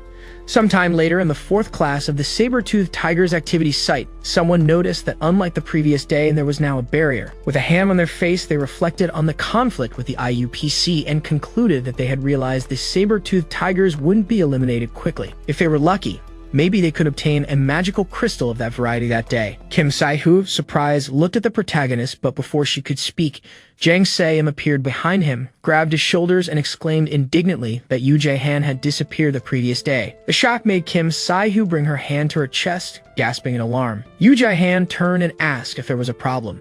Jang Se-im, irritated, began waving his fists and shouted that they had left him alone out of nowhere, even though they had asked him to take care of this saber-toothed tiger. The protagonist, with an unconcerned expression, replied vaguely, taking the blame. Still indignant, Jang Se-im asked if he was being serious. His body trembled with frustration, and he crossed his arms over his chest, lowering his head. However, in the next moment, he threw his head back, covered his face with his hand, and began to laugh. Kim Sai-hoo, intrigued, asked if he had gone mad. Jang Se-im, with a mysterious smile, commented that he was wondering if they could keep that tiger for themselves. Then he showed his phone screen to the others, who leaned in to look. Their eyes widened in surprise. With a smile on his face, he revealed that he had sold the basilisk and the saber-toothed tiger from the day before. On the screen, a message indicated that the sale had brought in 500 million. Kim Sai-hoo, still in disbelief, placed a hand on the protagonist's shoulder and asked, stunned, what the exact amount was. Jang Se-im, throwing his head back and stepping to the side, confirmed with satisfaction that since it was the first time that type of basilisk had been discovered, he managed to sell it at a high price. Kim Sai-hoo, impressed, knelt before him, raised her hands, and exclaimed that she already knew she could trust him. Jang Se-im made a face and declared that he would sell anything he could for a good price. Suddenly, he remembered the commission and mentioned that he needed to talk about it with the group. Normally, he charged a 10% fee for collection and sales. The protagonist calmly replied, 4%. Jang Se-im, outraged, shouted Yoo Jae-han's name, asking what he meant by that. The protagonist repeated 4%, suggesting it was a standard rate for clients. Jang Se-im tried to negotiate, reducing it to 8%, but Yoo Jae-han remained firm, insisting on 4%. He raised his index finger and finalized the negotiation, saying, "Okay, thanks. 4%. Jang Se-im, furious, protested, asking how he could decide everything alone without considering the opinion of others. To him, Yoo Jae-han had always been an opportunist. As the scene unfolded, someone nearby curiously asked what those two were doing. Suddenly, Jang Se-im realized something and exclaimed that she was there again. He turned around, surprised, and saw a giant chinchilla approaching. In his mind, the question popped up automatically.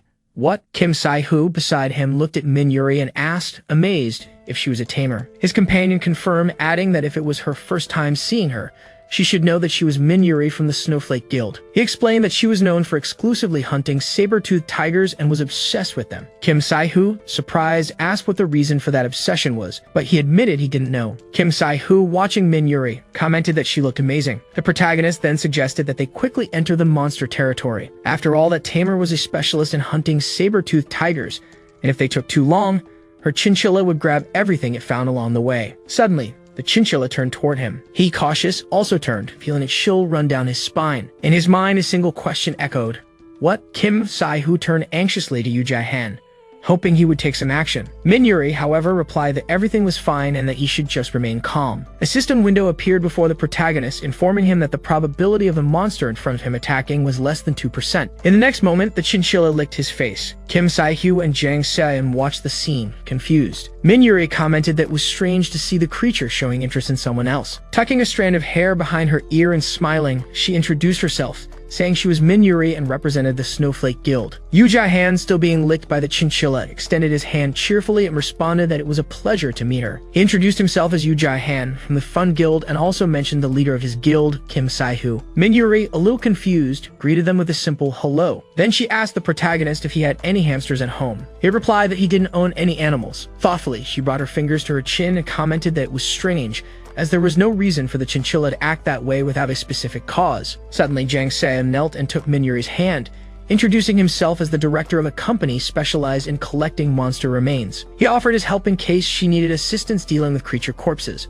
Minuri politely declined, saying it wouldn't be necessary. He, however, smiled and insisted that she shouldn't act like that. At that moment, the chinchilla approached him from behind. One of the onlookers turned to his companion and asked him to look at Minuri talking to people from another guild. His comrade, surprised, asked if that ice woman wasn't the same person who had been speaking with Doha the day before. Yu Jae-han realized they were being watched and thought to himself that this could become a problem. Minuri, noticing the situation, politely apologized for attracting unwanted attention. She placed a hand on the chinchilla's shoulder and as she began to walk away, wished them good luck. The protagonist looked at Jang Se-im, who was lying in a puddle of chinchilla drool, and said good luck to them too. As he watched Minuri leave, he reflected on the fact that the last time he had seen news about her was 3 or 4 years ago. Considering her popularity, she should have already been promoted to 3rd class. However, she was still 4th class. Despite his curiosity, he concluded it was none of his business. He then turned his attention to Kim Sai-hoo, who was poking her companion with a stick, and suggested they go in as well. She agreed with the suggestion. Turning to Jang Se-im, Yu Jae-han said he could stay there, to which he replied with a simple, okay. After some time, they were walking down a long corridor inside a tall building. Kim Sai-hoo looked around and asked what was going on. They had already climbed 5 floors but hadn't encountered a single monster. Yu Jae-han suggested that maybe other guilds had cleared everything before they arrived. He placed a hand on his hip and commented that there wasn't much to do but keep climbing and searching. Kim Sai-hoo put her hand on her chest and suggested using the elevator. Yu Jae-han, however, questioned what they would do if the elevator got stuck midway. With no other option, they began climbing the stairs. Jang Se-im, using his last bit of strength to stay upright, was breathing heavily and holding onto the walls. Indignantly, he asked if making a mage climb that many stairs wasn't a bit much. Yu Jae-han replied that even mages needed to build endurance. Suddenly, a member of the Knife Guild looked down through the railing and shouted, asking who was there. Upon spotting the protagonist, Moon Hyung-jin asked, surprised, what those people were doing there. He pointed out that on the 1st floor there was a sign saying that buildings 207 to 209 were reserved points for the Knife Guild and that they should look elsewhere. Kim Sai-hoo, outraged, exclaimed that this was absurd. She asked if he even had any idea what she had to go through to get there. Moon Hyung-jin smiled and commented that those people seemed to not even understand Korean. He explained that a point was a strategic location to secure an advantageous position within the monster territory. If a large guild took a point, the other guilds had to respect that position, especially if the guild in question only had 2 people. Then he shouted that if they had understood, they should leave immediately. The protagonist, however, responded that it would be better if they disappeared. He pointed out that the Fun Guild wasn't an ordinary guild. He said he was aware of the rule against occupying monster territories and would file a formal complaint with the Ministry of Heroes about their actions. Moon Hyung-jin crossed his arms over his chest. The veins on his face bulged with rage. Furious, he declared that this guy was insane. Drawing his sword from its sheath, he threatened, asking if Yu Jae-han really believed the Ministry of Heroes would take responsibility for their lives. Yu Jae-han, intrigued, asked if that was a threat. He began to analyze the situation. In front of him stood a tank, 2 warriors, and a mage. Considering the layout of the place and the group's strategic position, he concluded it would be difficult to take all 4 down at once. They believed they had a good chance of winning. The system window confirmed that confidence, indicating an 80% chance of success. However, the warrior from the Knife Guild wasn't intimidated and charged at Yu Jae-han, shouting defiantly. The protagonist reacted quickly, blocking Moon Hyung-jin's attack with his sword without any hesitation. The enemy, surprised, realized that his strike had done nothing and turned to his allies, demanding they attack. The mage of the group, holding a book in one hand, raised the other to indicate he was ready to act. At the same time, Kim Sai-hoo prepared her spell, creating a magical symbol in the air with her staff. Soon after, she launched a water arrow against the enemy's fire magic, resulting in a powerful explosion in the middle of the battlefield. With the smoke barrier clearing, the heroes charged forward without hesitation. Moon Hyung-jin noticed the movement and alerted his guild, ordering them to chase after them. Kim Sai-hoo, however, acted first and formed a magic seal, conjuring a wall of fire to block the path. As the battle intensified, Yu Jae-han swung his sword through the air and attacked Moon Hyung-jin again. The warrior tried to defend himself, positioning his blade in front of him, but his hands trembled visibly. He struggled to understand how an opponent of the same rank as him could be so superior. Without giving him time to react, Yu Jae-han noticed the enemy was already weakened and struck him with a kick.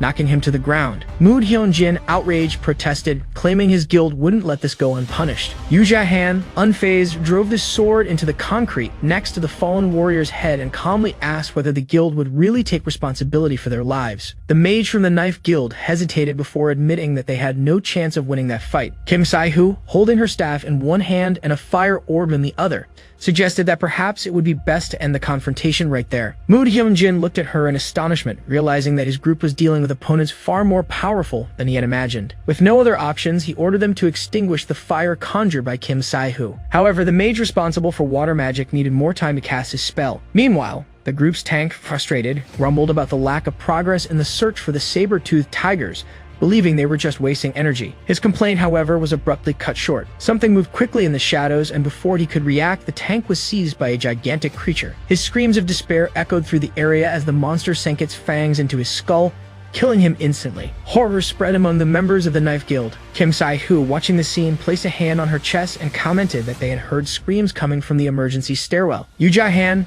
picking up on this information, immediately understood what was happening. His gaze sharpened. He activated his scanning ability and waited for the system's response. A window appeared before him, revealing a worrying result. The probability of Yoo Ja-han leaving that place alive was only 0.5%. Yoo Ja-han observed the monster in front of them and recognized it as a variation of the saber-toothed cat. The group looked at the creature in pure horror, and Kim Sai-hoo questioned whether that thing could really be a saber-toothed cat. The protagonist reflected that perhaps it was some kind of deity, as he had never seen such an impressive creature.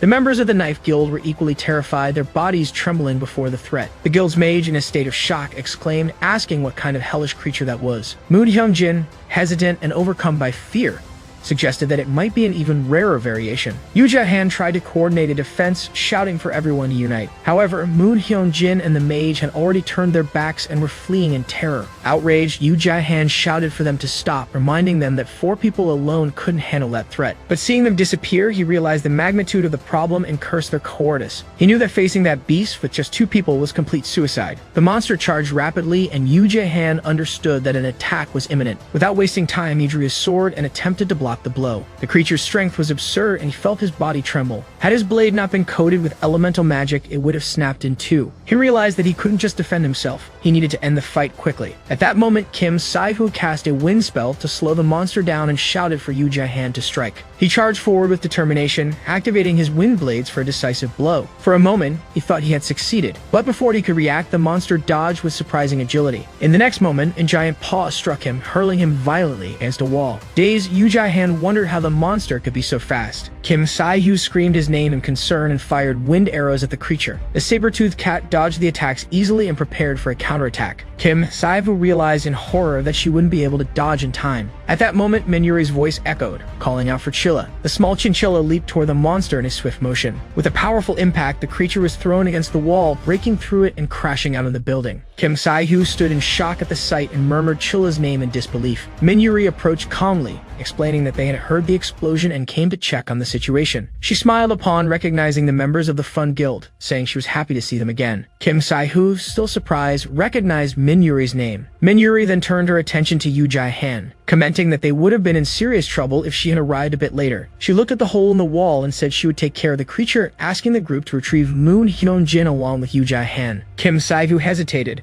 doubting that Minuri could handle that monster alone. She suggested calling for reinforcements from other heroes. Minuri, however, reassured her, stating that she knew the saber-toothed tigers better than anyone. Kim Sai-hoo noticed that something in Minuri's aura had changed. The next moment, the huntress leaped out of the opening in the wall. Chilla knocked the monster to the ground, making it tremble from the impact. Minuri quickly ordered her companion to retreat and then cast her freezing rain spell. The attack enveloped the creature in ice, sealing it completely. For a moment, it seemed the battle was over, but then the monster roared and shattered the ice around it, breaking free. Minuri jumped onto Chilla's back, surprised by the enemy's resilience. Even after being hit by countless ice arrows, it could still stand. She reflected that this variation really did possess unusual strength. The saber-toothed cat growled, fixing its gaze on them. Without hesitation, Minuri gathered her energy for a final attack, declaring that the outcome wouldn't change. She launched a high-speed snow shot at the beast. However, To her surprise, the monster created multiple copies of itself. She understood that this saber-toothed tiger possessed both great strength and a specific weakness. In the next moment, the real monster collapsed to the ground, defeated. She commented that it wouldn't be able to get up again. She concluded that the abnormal agility of that species came from the flexibility of its muscles. However, when exposed to cold, the muscles contracted, making movement impossible. Without functional joints, the body couldn't support its own weight and collapsed. She adjusted the glove on her hand and declared that the battle had ended the moment her ice arrow hit the target. Watching the scene from above, Kim Sai-hoo couldn't believe what had just happened.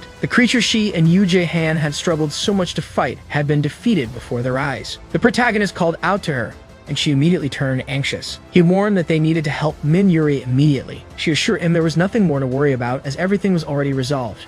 However, Yoo Jae-han insisted, saying that wasn't quite true. A system window appeared before him. The message revealed that the probability of Min Yuri defeating the saber-toothed tiger was less than 10%. He realized, alarmed, that she was still in danger. Min Yuri approached the fallen monster, preparing to deliver the final blow.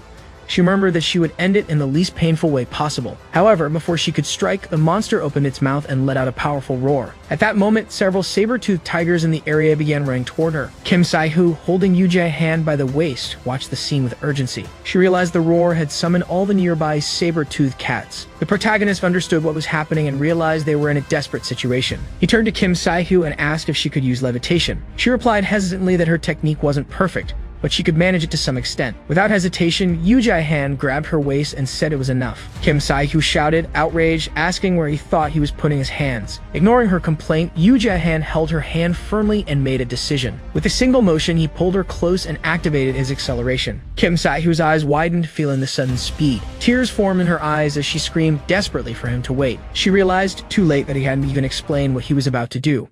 The monsters advanced toward Min Yuri, but she destroyed them with ease using her attacks. Suddenly, one of them tried to surprise her from behind. However, Shilla pinned it to the ground with a precise blow. Upon observing the remaining enemies, Min Yuri realized there were many of them. Wiping her face with the sleeve of her jacket, she mentally questioned where such creatures could have been hiding and concluded that they needed to resolve this situation quickly before it spiraled out of control. At that moment, Yoo Jae-han shouted to Kim Sai-hoo he used levitation. She responded by warning that she had already done so. He quickly realized she could slow the enemies down, but her strength wasn't enough to keep them suspended. Although he wanted to conserve mana, he realized there was no other choice. He concentrated energy in his hand and launched a wind bomb forward. Sai-hoo wanted to know if they had worked. Yoo Jae-han charged forward, understanding he had to aim with the same precision he used to destroy the basilisk of the variant type. Using his wind blade, he cut through multiple monsters, causing destruction all around. Upon landing, he supported himself on his sword, breathing heavily. It was clear he was trying to use his mana as efficiently as possible, though it was physically draining. Min Yuri quickly approached and, annoyed, reminded the group that she had asked them to stay back. The protagonist turned around, stood up, and asked seriously if that was all she had to say after they came to help her. Min Yuri replied, irritated, that she didn't need anyone's help and that she could handle everything on her own. The protagonist then asked what was going on with the saber-toothed tigers. Upon hearing the question, Min Yuri glanced in his direction, while the chinchilla beside her let out an irritated squeak. Shilla looked ahead and, alarmed, realized that the previous attack hadn't eliminated all the enemies. Saber-toothed tigers began emerging from the rubble. The protagonist noticed that these felines weren't the same as before,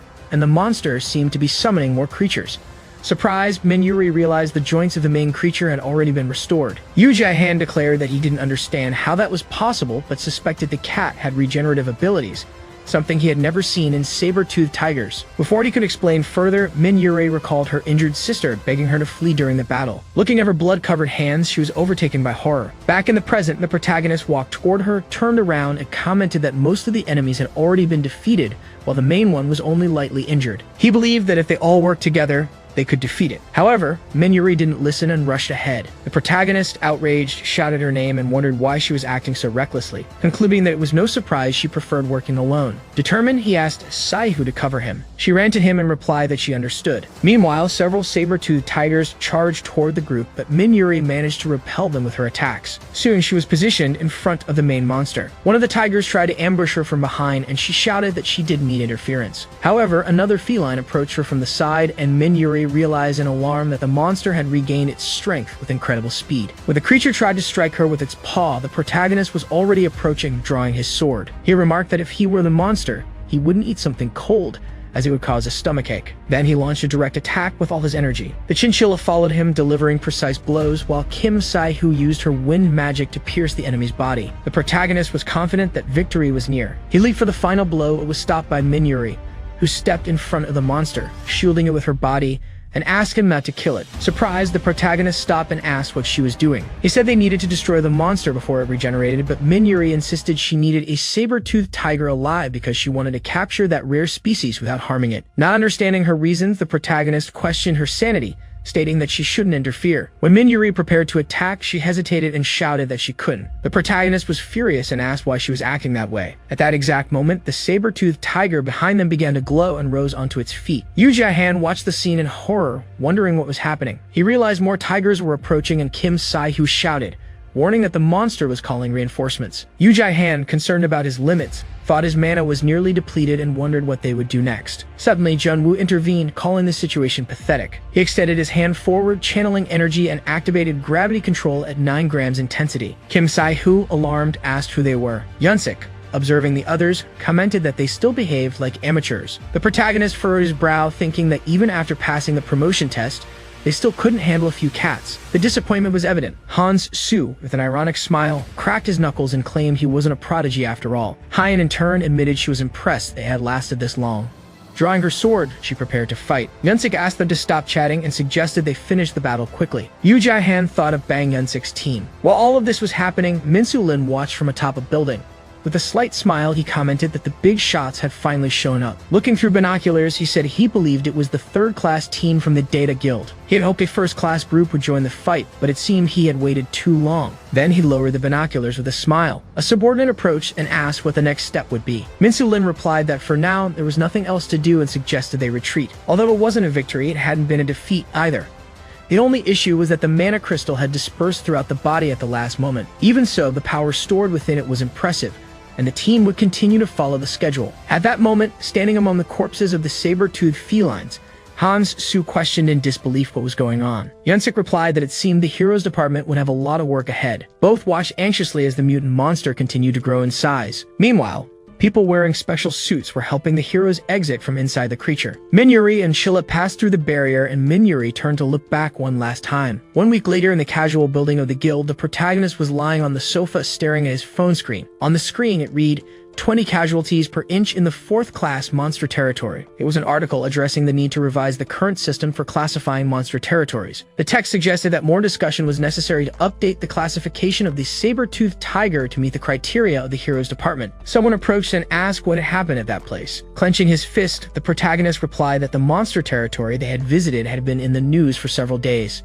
According to him, it seemed those involved had gone through many hardships. Without looking away from the corner of the screen, he declared he didn't want to talk about the matter with ordinary people. He added that if Jang Se-am insisted, he would make her go through something just as difficult. Jang Se-am protested indignantly, saying they were business partners and she had the right to know everything. The protagonist looked up at the ceiling and thought maybe they shouldn't have hired him in the first place. That day, all 8 heroes who entered the monster territory died. The heroes department had severely underestimated the number of saber-toothed tigers hiding in the underground parking lot. The sudden appearance of the species caused panic among the creatures, culminating in a tragedy. He felt a bad premonition about what had happened. Yu Jae-han removed the bandage from his cheek and thought that everything had been too well planned to be just an accident. Furthermore, the species mutation was something he had never seen before. Despite his suspicions, he decided not to dwell too much on it, hoping the heroes department would release the investigation results soon. Jang Se-am looked away and commented that she just realized she hadn't seen Kim Sae-hoo that day. The protagonist lowered his head and explained that Kim Sae-hoo had taken a week off to handle personal matters. Suddenly, he noticed his phone ringing. Surprised, he wondered if it was really a call. Monson commented that he had never seen that phone ring before. Yu Jae-han approached and said it was the guild's direct line, the same one all guilds had. In his mind, he questioned who would be calling that line. When he answered, he identified himself as being from the Fun Guild. On the other side of the line, Min-Yuri introduced herself. The protagonist's eyes widened in surprise. Jang Se-am turned toward him, also surprised. Putting on his 3D glasses, Jang Se-am opened his mouth in shock and mentally asked where his popcorn was. Min-Yuri apologized for calling the direct line, explaining it was the only way she could contact them. The protagonist replied that he understood. She then asked about his injuries. He explained it had been a week, and his wounds were almost healed. He returned the question, asking how she was doing. Looking out the window, Min-Yuri said she was great. There was a brief silence during which the protagonist thought it unlikely she had called just to check on him. Then Min-Yuri asked if Yu Jae-han could meet her that day. Surprised, he repeated the word today. He stood there, mouth agape, still holding popcorn and soda, unable to believe the situation. Meanwhile, Kim Sae-hoo answered another call while wrapping a cloth around her staff. She greeted her father, who asked how she was after the encounter with the new species in the 4th class monster territory. He wanted to know if she had been injured. Kim Sae-hoo assured him she was fine. Her father warned her to be careful in dangerous areas, reminding her that a hero's support often becomes a target more frequently than expected. Saw closed his eyes, showing irritation, and seriously said he had heard that warning hundreds of times. He emphasized that if they saw invaders, they should just retreat.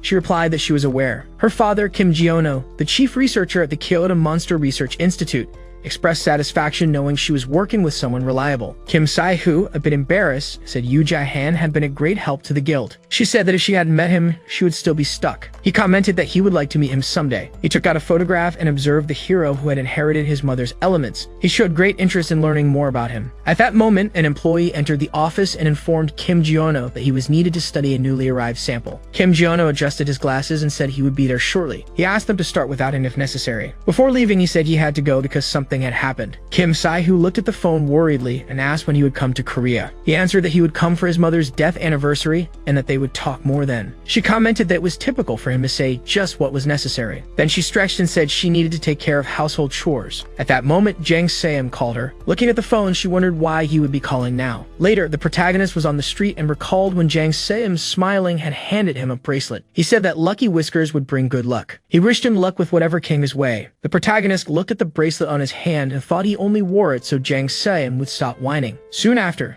Min-yuri called him. He turned at the sound of her voice, who asked if he had left her waiting. Looking at her, he thought she seemed different from when they met in the monster territory. He said he had just arrived. She sighed with relief and commented that it was a relief. Then she walked ahead, informing him that she had already reserved a table and suggested he accompany her there. He agreed, and the two walked together. Outside, Kim Sae-hoo and Jang Se-am, who were watching them, reacted with indignation. They were incredulous to see them dining together, and Sae-hoo asked what Yoo Jae-han was thinking. Clenching his fists, he thought that Min-yuri had had the audacity to aim her arrow at them in the monster territory, but now she was there, talking with Yoo Jae-han as if nothing had happened. He imagined that this could only be a plan to remove him from the leadership of the guild. Despite that, he concluded that it definitely wasn't the case. Both continued watching through the window of the restaurant where Yoo Jae-han and Min-yuri were seated. Min-yuri, holding a glass of water, commented that the food was delicious. Yoo Jae-han, sitting across from her, agreed. Kim Sae-hoo mentally insisted it wasn't that, but she couldn't convince herself. Min-yuri took a sip of coffee and said the aroma was incredible. The protagonist nodded again. Next, the two were seen at a shooting range, where Min-yuri hit a shot. The protagonist, with his hands in his pockets, complimented her performance. Later, they walked down the street, and he asked if she wanted him to carry her teddy bear for her. Min-yuri said it was okay. Meanwhile, as asked Kim Sae-hoo if she could see anything suspicious. Kim Sae-hoo firmly believed they were on a date. She raised her fist and struck Jang Se-am, who fell to the ground crying in pain. Looking at her, he shouted, asking if she wasn't going to do something about it. She just walked away in the opposite direction, adjusting her cap. She asked herself why she should care about who he wanted to date. She knew she shouldn't, but she still felt irritated. Later, Yoo Jae-han stretched his shoulders, loosening his joints, and commented with a smile that the moment was fun. He said it had been a long time since he had gone out and enjoyed himself like that. Min-yuri, holding the teddy bear in her hands, agreed, saying she felt much better thanks to him. The protagonist could no longer contain his curiosity and asked if it wasn't time for her to explain why she had arranged that meeting. She was surprised by the question. He explained that since she asked to meet him, he imagined she had something important to say. Min-yuri looked down and confessed that actually she just wanted company. Soon after, they arrived in front of a building, and Yoo Jae-han, surprised, asked if it was a hospital. She confirmed, saying that her sister was being treated there. As they walked through the corridors, he thought to himself that Min-yuri's sister must be sick. When they entered the room, he said, "I'm sorry." At that moment, his eyes suddenly shone, and he realized his ability had been activated. Min-yuri introduced her younger sister, still very young. A system window appeared before the protagonist. The message indicated, current status, unconscious. Mana discoloration syndrome progression, 95%. He was shocked to read, Mana discoloration syndrome. Min-yuri, placing the teddy bear beside her sister, said he was probably wondering why she only hunted saber-toothed tigers. She told him that years ago, they were attacked by one of those monsters, and since then, her sister had been in a coma. She said the doctors did not know the exact cause. Yoo Jae-han understood that this was why she pursued those monsters. She confirmed, explaining that she hoped to find some clue. She thought she might have made a mistake. She believed that by studying and maybe curing the species, she could find a way to help her sister. But the reports she read that day showed no connection between the monsters and her sister's condition. She apologized for her behavior in the monster territory. She said she knew that he and Kim Sai-hoo had been in danger because of her. Bowing to him, she showed regret. Yu Jai-han awkwardly crossed his hands in front of his body and asked her not to worry. He said he understood. Suddenly, another system window appeared before him. The message said, Min Yuri, Snowflake Guild Profile. Most important figure for the growth of the Fun Guild. Current progress. 1 of 4 collected. He was intrigued, and you began to wonder if their guild really needed her. Yu Jai-han remembered having seen that probability statistic before during Chang Sai's rescue in the Dark Matter. He then told Kim Sai-hoo they thought it was time to stop what they were doing. At that moment, a system window appeared before him showing a new inscription analysis. Jang Sayan was the most important figure for the growth of the Fun Guild at that moment. For Yu Jai-han, it seemed like his ability was trying to guide him to some kind of mission, something he had never noticed before, not even when he had hired Monson to work in the guild, just to see how his ability would react. Did it manifest like this? Now, for the second time that same day, the ability was activated and also reacted to Min Yuri's presence. If he had already found one of the 4 essential elements, including Min Yuri, then 3 were still missing to complete that mission. Raising his hand to his eye, he reflected on the situation. Min Yuri, sensing something strange, reached out to him and asked if he was feeling okay. He answered yes, that he was just a little dizzy. At that moment, he remembered that when he met the Fun Guild, his ability had predicted with 99% certainty that it would become great after his joining. Now, out of nowhere, new requirements were appearing. He had never imagined his analysis ability could play tricks on him. In any case, he was determined he would do whatever was necessary. Curious, Yu Jai-han asked how long Min Yuri had been hunting saber-toothed tigers.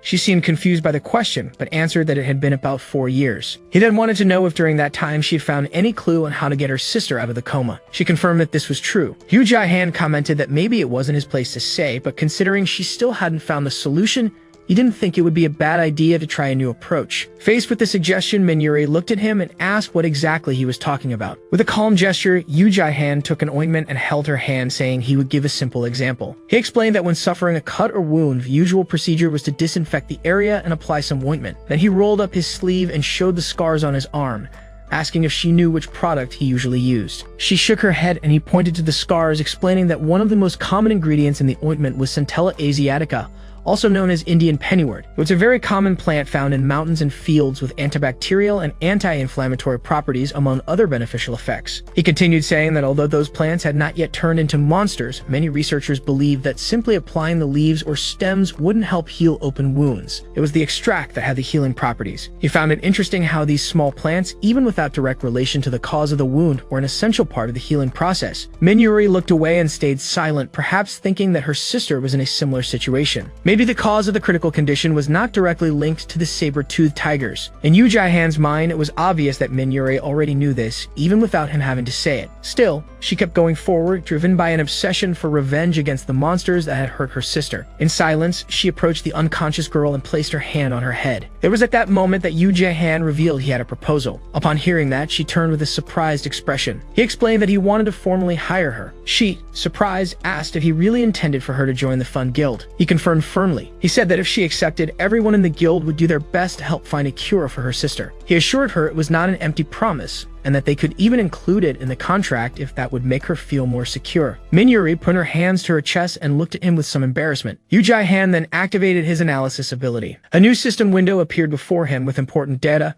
probability of Mino Yan waking up from the coma, chances of Min Yuri finding a cure, possibility of her sister's recovery if she joined the Fun Guild. The current status indicated unconscious syndrome, mana discoloration progression, 95%. For him, it seemed the ability was reaffirming what it had shown before. Although it couldn't guarantee Mino Yan's recovery, he knew he needed to recruit Min Yuri by all possible means. She then asked, somewhat shyly, if she could think it over before giving an answer. Yu Jai-han extended his hand with a light smile and replied that there was no problem.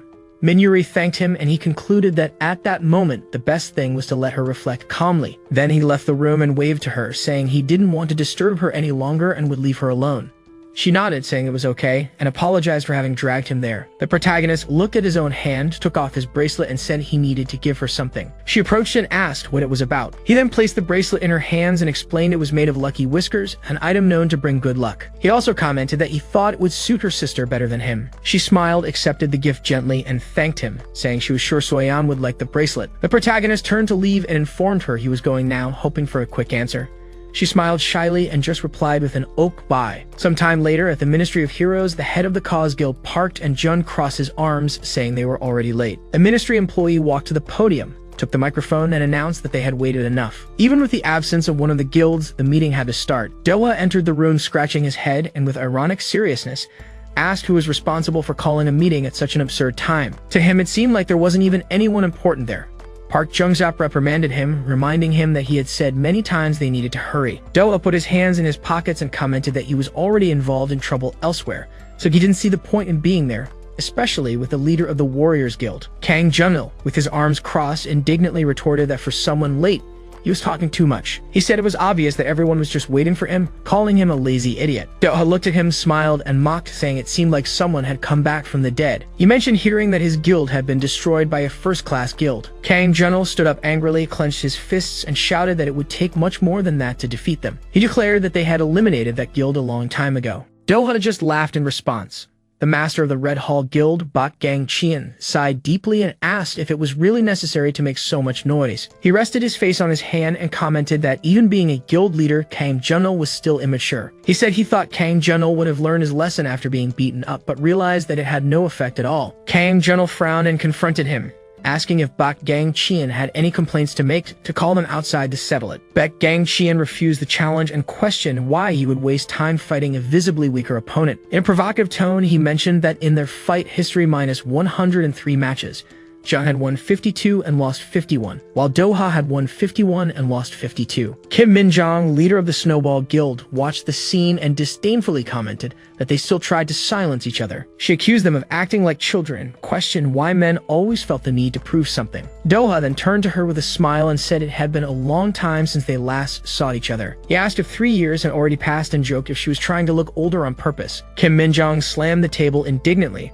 asking who he thought he was calling old. Doha settled into the chair, resting his elbows on the backrest and putting his feet on the table, saying she was still as quarrelsome as before. His vice leader discreetly warned him that no woman liked to be called old. The Ministry of Heroes employee, noticing all the guild leaders were finally present, suggested they start the meeting. He informed them they had been called urgently because new information had arisen about the Class 4 incident that happened in Inchin the previous week. They had found evidence indicating the direct involvement of the IUPC. Doha, surprised and interested, laughed and questioned if that meant they could raid their headquarters. Kim Minjong waved her hand and questioned whether Doha was really thinking carefully about what he was saying. She explained that the IUPC operate on a global scale, and that mere proof of involvement was not enough to justify any direct action. She asked why he thought the guilds had tolerated their activities for so long. The Ministry of Heroes official took back the microphone and confirmed that she was right. He said that the Hero Department did not have solid enough evidence to act decisively. He warned that if they were not careful, this could escalate into a diplomatic problem. Soon after, he asked everyone to look at the screen. The image showed a creature resembling a saber-toothed tiger. The heroes reacted with surprise and astonishment. One of them commented that they had never seen monsters of that type before. Gang Qian observed that the creature looked particularly repulsive. The official continued, explaining that those felines were very different from ordinary monsters. He reported that the Hero Department had received several complaints about deformed variants like this one. He mentioned the emergence of a mutant variety of red weaver ants on Mount Gian, and he recalled that months ago a large number of Dallin variants had appeared at a private country club. He said that just like the saber-toothed tigers, these monsters exhibited unusual deformities. Kang Junil asked what the point of all this was, since the appearance of new monsters was not uncommon. The official partially agreed but explained that based on the monster's appearance,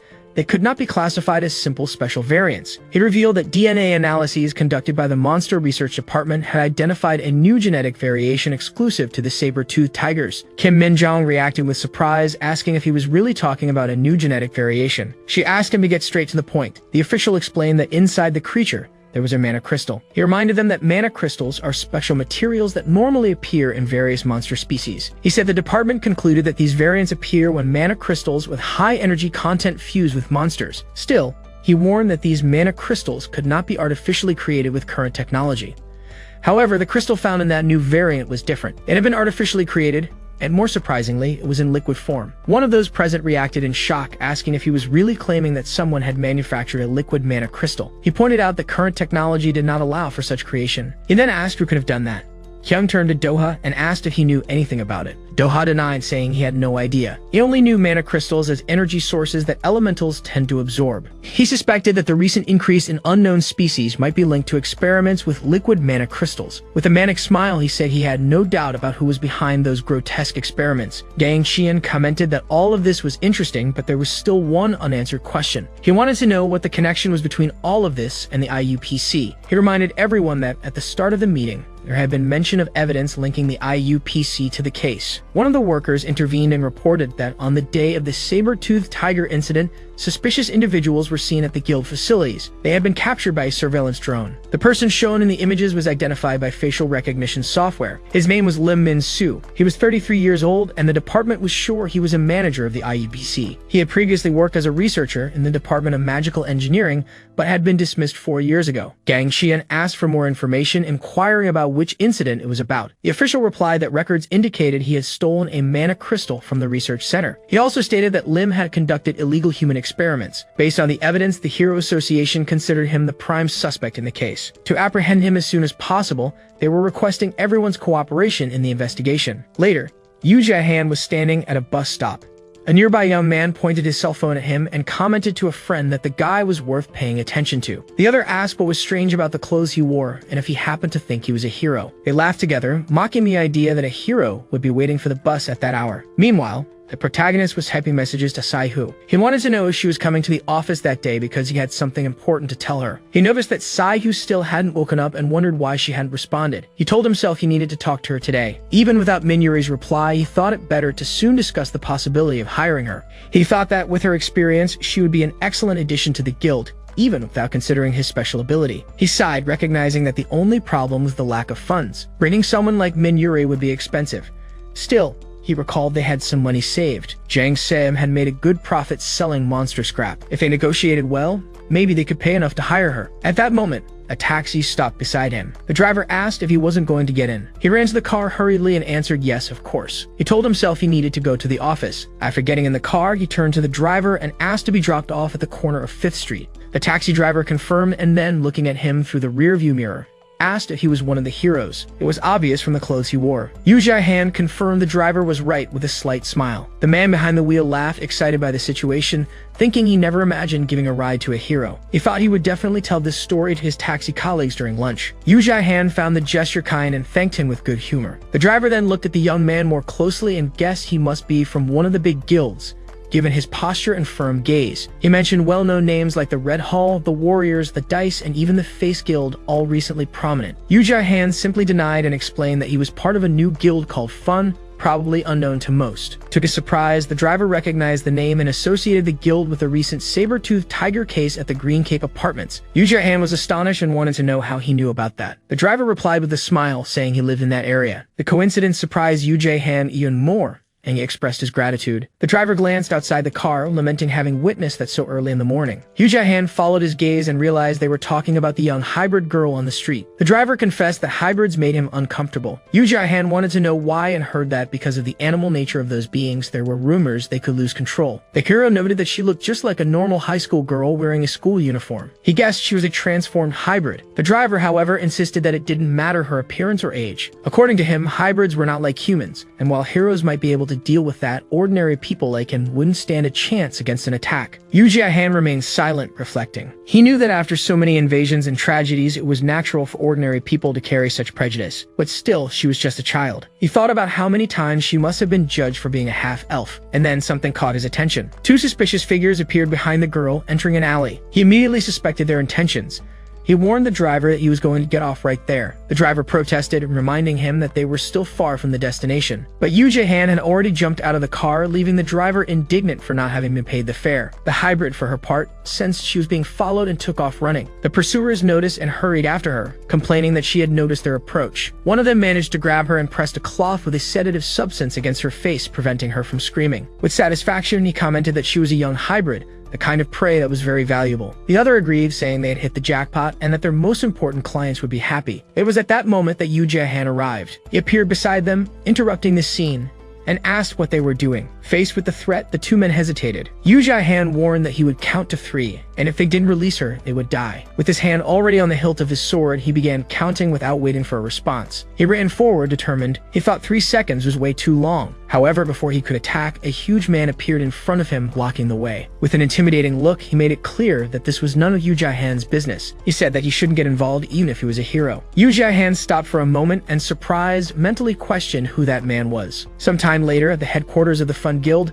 Sia stood beside the table, staring intently at the phone that kept ringing. Sitting on the sofa, Yu Jia-han watched her and asked why she hadn't responded to his messages yet. Irritated, she shouted that it wasn't him who was sending messages. It was just spam. Still, she picked up the phone and asked, almost reluctantly, why he was trying to contact her. Yu Jia-han smiled and said he guessed she was still upset about what had happened the day before. She lost patience and told him to shut up. She demanded explanations, why he had been away for so long and why he had sent such messages. She said that if she had noticed something strange, she would have been genuinely scared. The messages he had sent seemed alarming. Someone said they needed to talk urgently, that it was very important, and that they had to meet at a certain time. She was confused, not really understanding. Yu Jia-han said he thought someone might be trying to steal or confiscate her equipment. She found that absurd, wondering who on earth would be interested in something like that. Later, at the gateway, Yu Jia-han positioned himself in front of the bandits, his body on guard, ready to fight. He asked directly if the man in front of him was working with that group. The man identified as C013 blocked his path and warned that if Yu Jia-han simply stepped aside,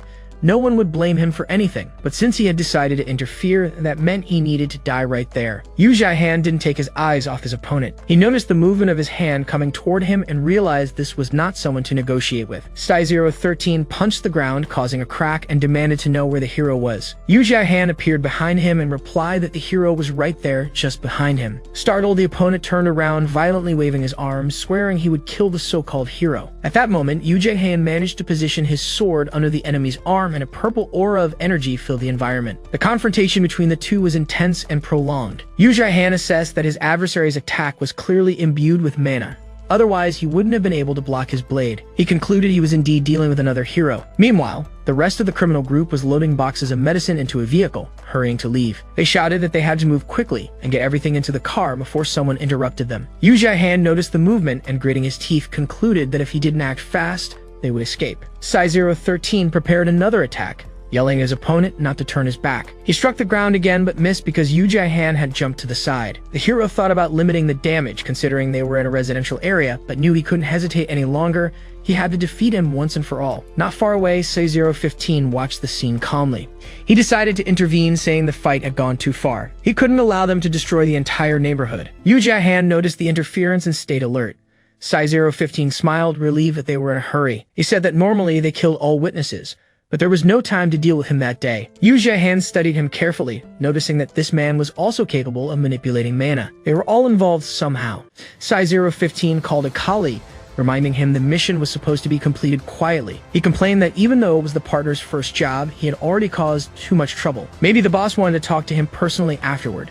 Sai-013 grumbled that there was nothing left to say and decided to retreat. He punched the wall as a warning and said goodbye in a threatening tone. Yu Jia-han tried to avoid the debris and watched the two with his eyes. Seconds later, the two criminals disappeared. He sheathed his weapon, frustrated, realizing they had escaped. Something didn't seem right about them, and it bothered him. Even so, he couldn't waste time. He needed to find them. He leaped across the rooftops, floating in the air as he used his analysis ability. He wanted to predict where the truck was headed. As he advanced, the area ahead divided into squares, each with a percentage indicating the chance of successfully finding them there. He continued following the trail, convinced he would catch up soon. At that moment, his phone rang. He answered quickly and asked Sai-hu if she was already on her way to the place he had indicated. She replied yes, that she was already in a taxi, but asked, confused about the kidnapping.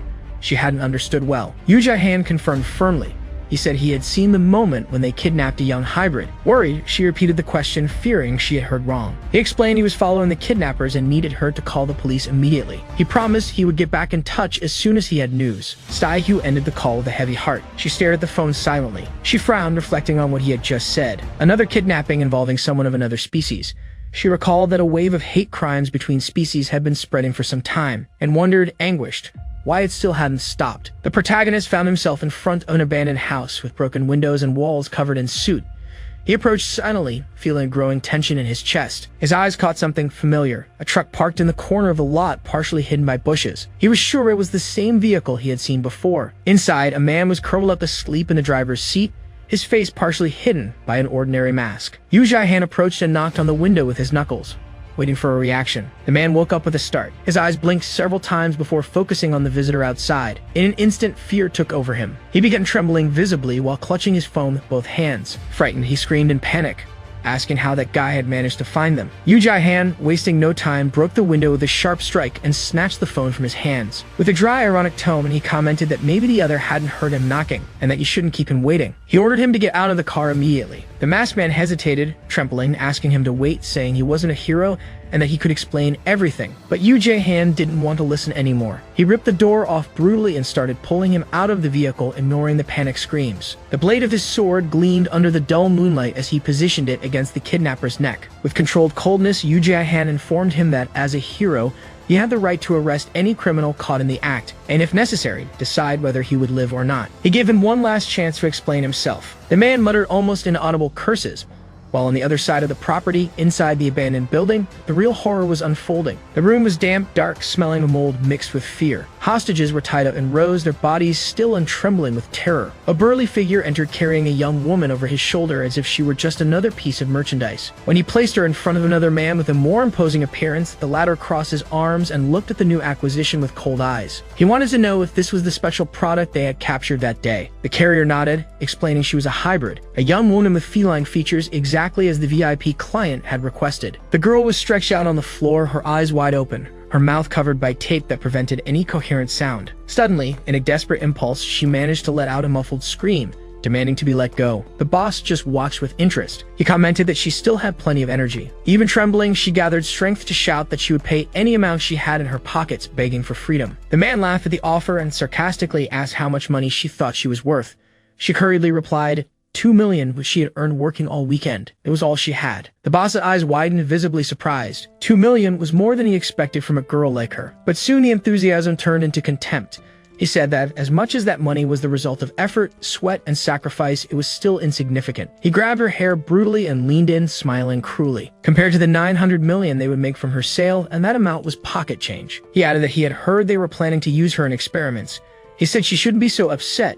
At least she would be treated specially, unlike other hybrids who had been sold. Rixis, though weak, looked at him with tears in her eyes. He then asked with an almost casual cruelty if that wasn't better than being sent to a war camp. There were body bags scattered around her, and in her mind the idea arose that someone needed to do something to help her. The room was filled with bodies. The boss stepped away from the hostage and informed those present that only 40 minutes remained before the client's arrival. He said everything needed to be prepared and ordered them to hide those damn bags somewhere far away. The employee agreed without hesitation. Rixis then stood up abruptly and protested, claiming that everyone there knew their actions were illegal, and if discovered, the consequences would be disastrous. However, the boss only smiled sarcastically and asked what they planned to do with the hostages. Rixis believed that people thought she had committed a crime before becoming a hybrid, but that wasn't true. Still, she knew she needed to face reality. After everything her species had done to humans, this would probably be considered just sweet revenge by most. In the eyes of others, she was nothing more than a monster. Anger burned in her eyes as she internally refused to go along with it. Her body began to react, her abilities activated uncontrollably,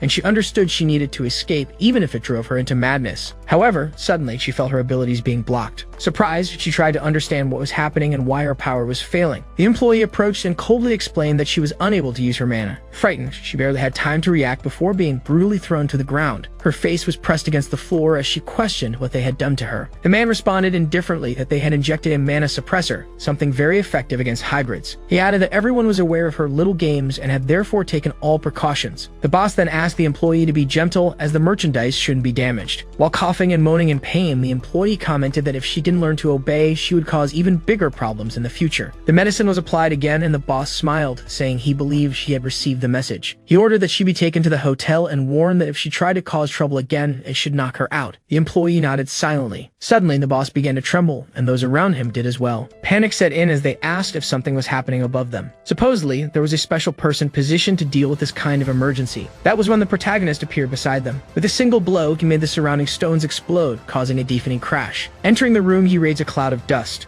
The boss, frightened, shouted to know who that man was. The newcomer, identified as Yu Jai-han, declared that everyone was under arrest for illegal trafficking of foreigners and kidnapping, according to the Human Protection Act. One employee, desperate, pointed out that he was a hero, the same one who had prevented the kidnapping of a hybrid earlier. The boss, irritated, questioned why he hadn't been informed, to which the other replied that he had believed his team had handled the problem. Yu Jai-han silently observed the group. His eyes analyzed the hostages as he tried to understand the meaning of the situation. To him, the men present were clearly the main culprits. Among the hostages, he recognized the same girl from before along with several corpses. The reality was even more serious than he had imagined. Although he intended to leave the case to the police, he decided he couldn't ignore it. From now on, those individuals were monsters who needed to be eliminated. Without hesitation, he drew his weapon and prepared for confrontation. The boss, terrified, knelt and begged for mercy, saying he was just following orders. Yu Jae-han's right hand gripped his throat, and the protagonist demanded to know who the real leader behind this was. The boss refused to say the name, claiming it was better to be defeated there than to reveal such information. In his mind, it seemed absurd to think someone like Yu Jae-han actually expected an answer. After all, his men were ready to kill him. The fighters attacked from behind the protagonist, but he noticed the assault and activated his analysis skill. The stones scattered across the room began to collapse and float, creating a curtain of dust and confusion. That's how the opponents lost sight of him and started wondering where he had disappeared to. Above, Yu Jae-han appeared floating and stated he had already moved. The enemies turned their attention to him, staying alert. Yu Jae-han thought they were all hiding their presence to surprise him, which made clear they were not amateurs. Maybe they were heroes too. He spun his weapon and hit two of them at once. The others tried to stop his advance, but Yu Jae-han reacted quickly and aimed at another fighter. He realized that one was extremely fast.